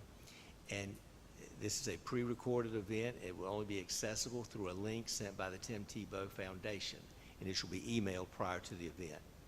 The virtual experience will contain 3D animation, celebrity drop-ins, music with words on the screen for guests who want to sing or dance along with the karaoke style, all leading up to the moment when every single honored guest will be crowned as king or queen of the prom. In order to attend the virtual experience, honored guests must also be registered for this event. And they can register at this website at www.bcnighttoshine.com. So if anyone knows of this age group who are special needs, I think this would be a wonderful event for them and their families. So I was glad that he asked me to announce this. The last thing, it is really my pleasure to read, and this is a letter of appreciation from James and Sharon Yarborough, and that's why I had hoped that the police chief would still be here, and I thank him for his presence and his work. It says, Dear Mayor Hatem, Sharon and I wish to extend our heartfelt gratitude, appreciation, and thanks to the Southport Fire Department, Police, and Emergency Medical Services, and the doctors and staff at the Dozier Hospital Emergency Room. On January 4th, 2022, a Tuesday, we experienced a life-threatening event at our home on River Sound Circle. It all began about 7:30 in the morning when one of our kitty carbon monoxide alarms began to chirp. I immediately opened our front door and back doors to force fresh air into our residence. After a few minutes, the chirping stopped. Sharon informed me that she was experiencing a severe headache and dizziness. I recognized these symptoms as possible carbon monoxide poisoning. I had recently had to relight the pilot light on our natural gas fireplace. I called the Southport Fire Department to request their assistance. A fireman soon arrived at our home, and after 2 steps into our foyer, he instructed us to vacate our home. Soon, several fire trucks, ladder trucks, emergency medical vehicle, battalion chiefs lined River Sound Circle. Firemen entered our home and placed exhaust fans in the front and rear doors. EMS personnel informed me they were going to transport Sharon to Dozier Emergency Room for observation and treatment for possible carbon monoxide poisoning. Fire department personnel turned off the natural gas to our home and advised me to have Piedmont Gas inspect the lines in our home for possible carbon monoxide leaks. They also advised me to have our fireplace inspected by a competent vendor. Both Piedmont Gas and RD White personnel spent several hours inspecting and assisting me.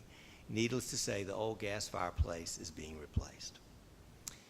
I learned a lot from these experienced technicians, such as gas fireplaces should only be on for 30 to 45 minutes per session. The importance of fireplace log installation, pilot light challenges, and operations. Furthermore, I recalled characteristics of carbon monoxide from my past college chemistry courses and my experience in South Korea.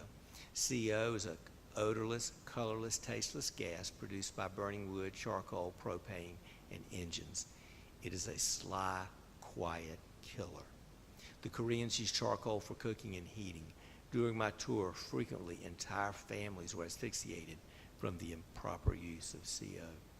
Unfortunately, I did not obtain the names of all the Southport personnel who responded to our life-threatening emergency, but I wish to recognize Fire Chief Charles A. Drew, Battalion Chief of Operations Ralph Treadway, from Dozier Hospital ER, Dr. Carrie Fales, and Nurse Bev for treating Sharon for symptomatic carbon monoxide poisoning. Enclosed as a token of appreciation is a small check to the City of Southport 911 responders for their prompt, efficient, and life-saving response to our carbon monoxide event.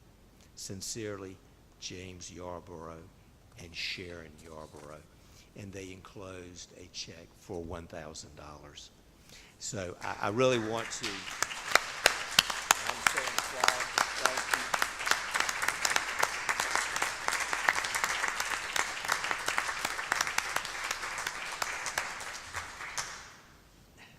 I've said before, I'm so proud of our city employees and our city fire department, police, EMS. They do a fantastic job. And for them to write this letter, what a wonderful tribute to them and to the city. And Chief Drew, I thank you for that. Please spread that to your men. I'll give you a copy of this so you can read that at your meeting. And of course, the check is yours. So well, City of Southport, then it goes to you. However that works. Melanie, just make sure they get this check, all right? All $1,000 now, you know. So anyway, I'm grateful that it turned out well, and you just don't know what our departments do at night. I do, because I've been watching you for years, and I see the people that you bring in. You don't know the times they go to someone's home just to help get them back in bed or help bring them to the hospital, things that you just don't see. And Madison, thank you. And we won't say any names, but you know what I'm talking about. And I only read this with permission from the Yarboroughs. I did not do this without their permission. So I thank you for that. And we continue to move forward in Southport in the best way possible, and this is one of those ways. So I really appreciate your effort and your work, and we, as I say, that's an example we can all follow. So thank you. Those are the end of my comments. So thank you for listening. Staff reports, they're in your packet. You can read those. And now we'll go with board comments. Mr. Allen. Thank you very much, Mayor. That's a tough act to follow. I just got two things. I'll try to be as brief as I can. Just to follow up on what the mayor mentioned, our retreat, the first part of the retreat we had this past Tuesday, and by the way, we're doing that second part of that's going to be on January 21st, and it's open to the public. You can come here and participate, or you can watch online. As the mayor mentioned, one of the many items we talked about was paid parking downtown, and it seems like that issue's been the most discussed item that we talked about. And there seems to be a lot of confusion about it. And I just want to reiterate that what the mayor said, there's been no decision made on paid parking downtown. No decision is imminent. Any decision will only be made after a great deal of open discussion and citizen input. It's absolutely not something that anybody's, predetermined, or that we're going to be instituting or even voting on instituting anytime soon. The other item I want to talk about is very distressing to me. I kind of feel like I'm I don't know if anybody's ever seen the movie Groundhog Day, but sometimes I feel like I'm living in that movie. There was an editorial in the Stateport Pilot on December 6th titled, "Why It's Important to Remember January 6th."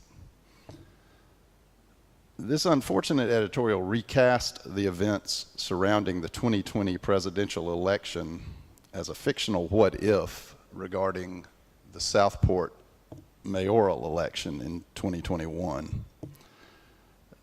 This silly and preposterous piece of journalism is ill-advised, unwarranted, and irresponsible. At best, the writer is absurdly naive, and at worst, dangerously partisan. It's all too easy to read this article as an attack on the incumbent mayor, who, by the way, was reelected with nearly 2/3 of the vote, or much worse, as an endorsement of or advertisement for his opponent in that election. If that was the intent of the writer, then it's just completely inappropriate and beyond the pale. If that's not what was intended, then it indicates a breathtaking lack of appropriateness and awareness. And frankly, either way, this community deserves a withdrawal of this editorial and an apology. Thank you. Thank you, Alderman Allen. Alderman Carroll? I don't have all that much to say. I would like to say thank you to the rate committee. Throughout my campaign, I stressed how important it is to take care of those that are most vulnerable and to protect them as we make decisions for the city, while also maintaining, causing the city to be more fiscally responsible. Y'all did that, and you took into consideration those single people and those people who are, again, most vulnerable. So thank you for that. And I look forward to being a part of the July 4th committee. Thank you. Alderman Alt? I too don't have anything that's spectacular to say, except that I want to say thank you very much to the city staff and the city manager. They've gone out of their way to try to educate me, as has the other aldermen here, as a new person here trying to figure out the process of how we get from point A to point B. I'm going to be asking a lot of questions. At the end of the day, once I'm educated, most of the time I'm more than happy to go along with the program. But as I've spoken to the city manager and to the mayor, I believe that more workshops are better than less workshops. That way we can have those kind of discussions beforehand, and these meetings can go a little bit quicker. So I'll be kind of stressing that kind of thing. If we're going to do a major expense for the citizens, I want to be better prepared for that than just reading a sterile piece of a document. And so it's a learning process, certainly a learning process for me. Thank you. Thank you, Mr. Alt. Alderman Lowe Davis. Shockingly, I don't have anything to say.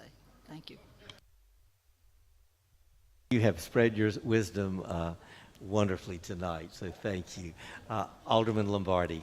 Yeah, I would like to, again, thank all the volunteers, not only beautification, but throughout the city. I mean, there's so much done by volunteers, and they show up in all kinds of weather, and I just feel that maybe they're overlooked. So I thank all the volunteers in the city. Yeah. Mayor Pro Tem. Before Melanie squeaks out that back door, I want to recognize her patience with the rate committee and working with us and being unrelenting and working with us. And her staff, she didn't do it in a vacuum because all the volumetrics, all the data has to be gathered to be able to push it into it. So I do want to take a special moment to say thank you, and thank you for your patience, and I hope you still speak to me.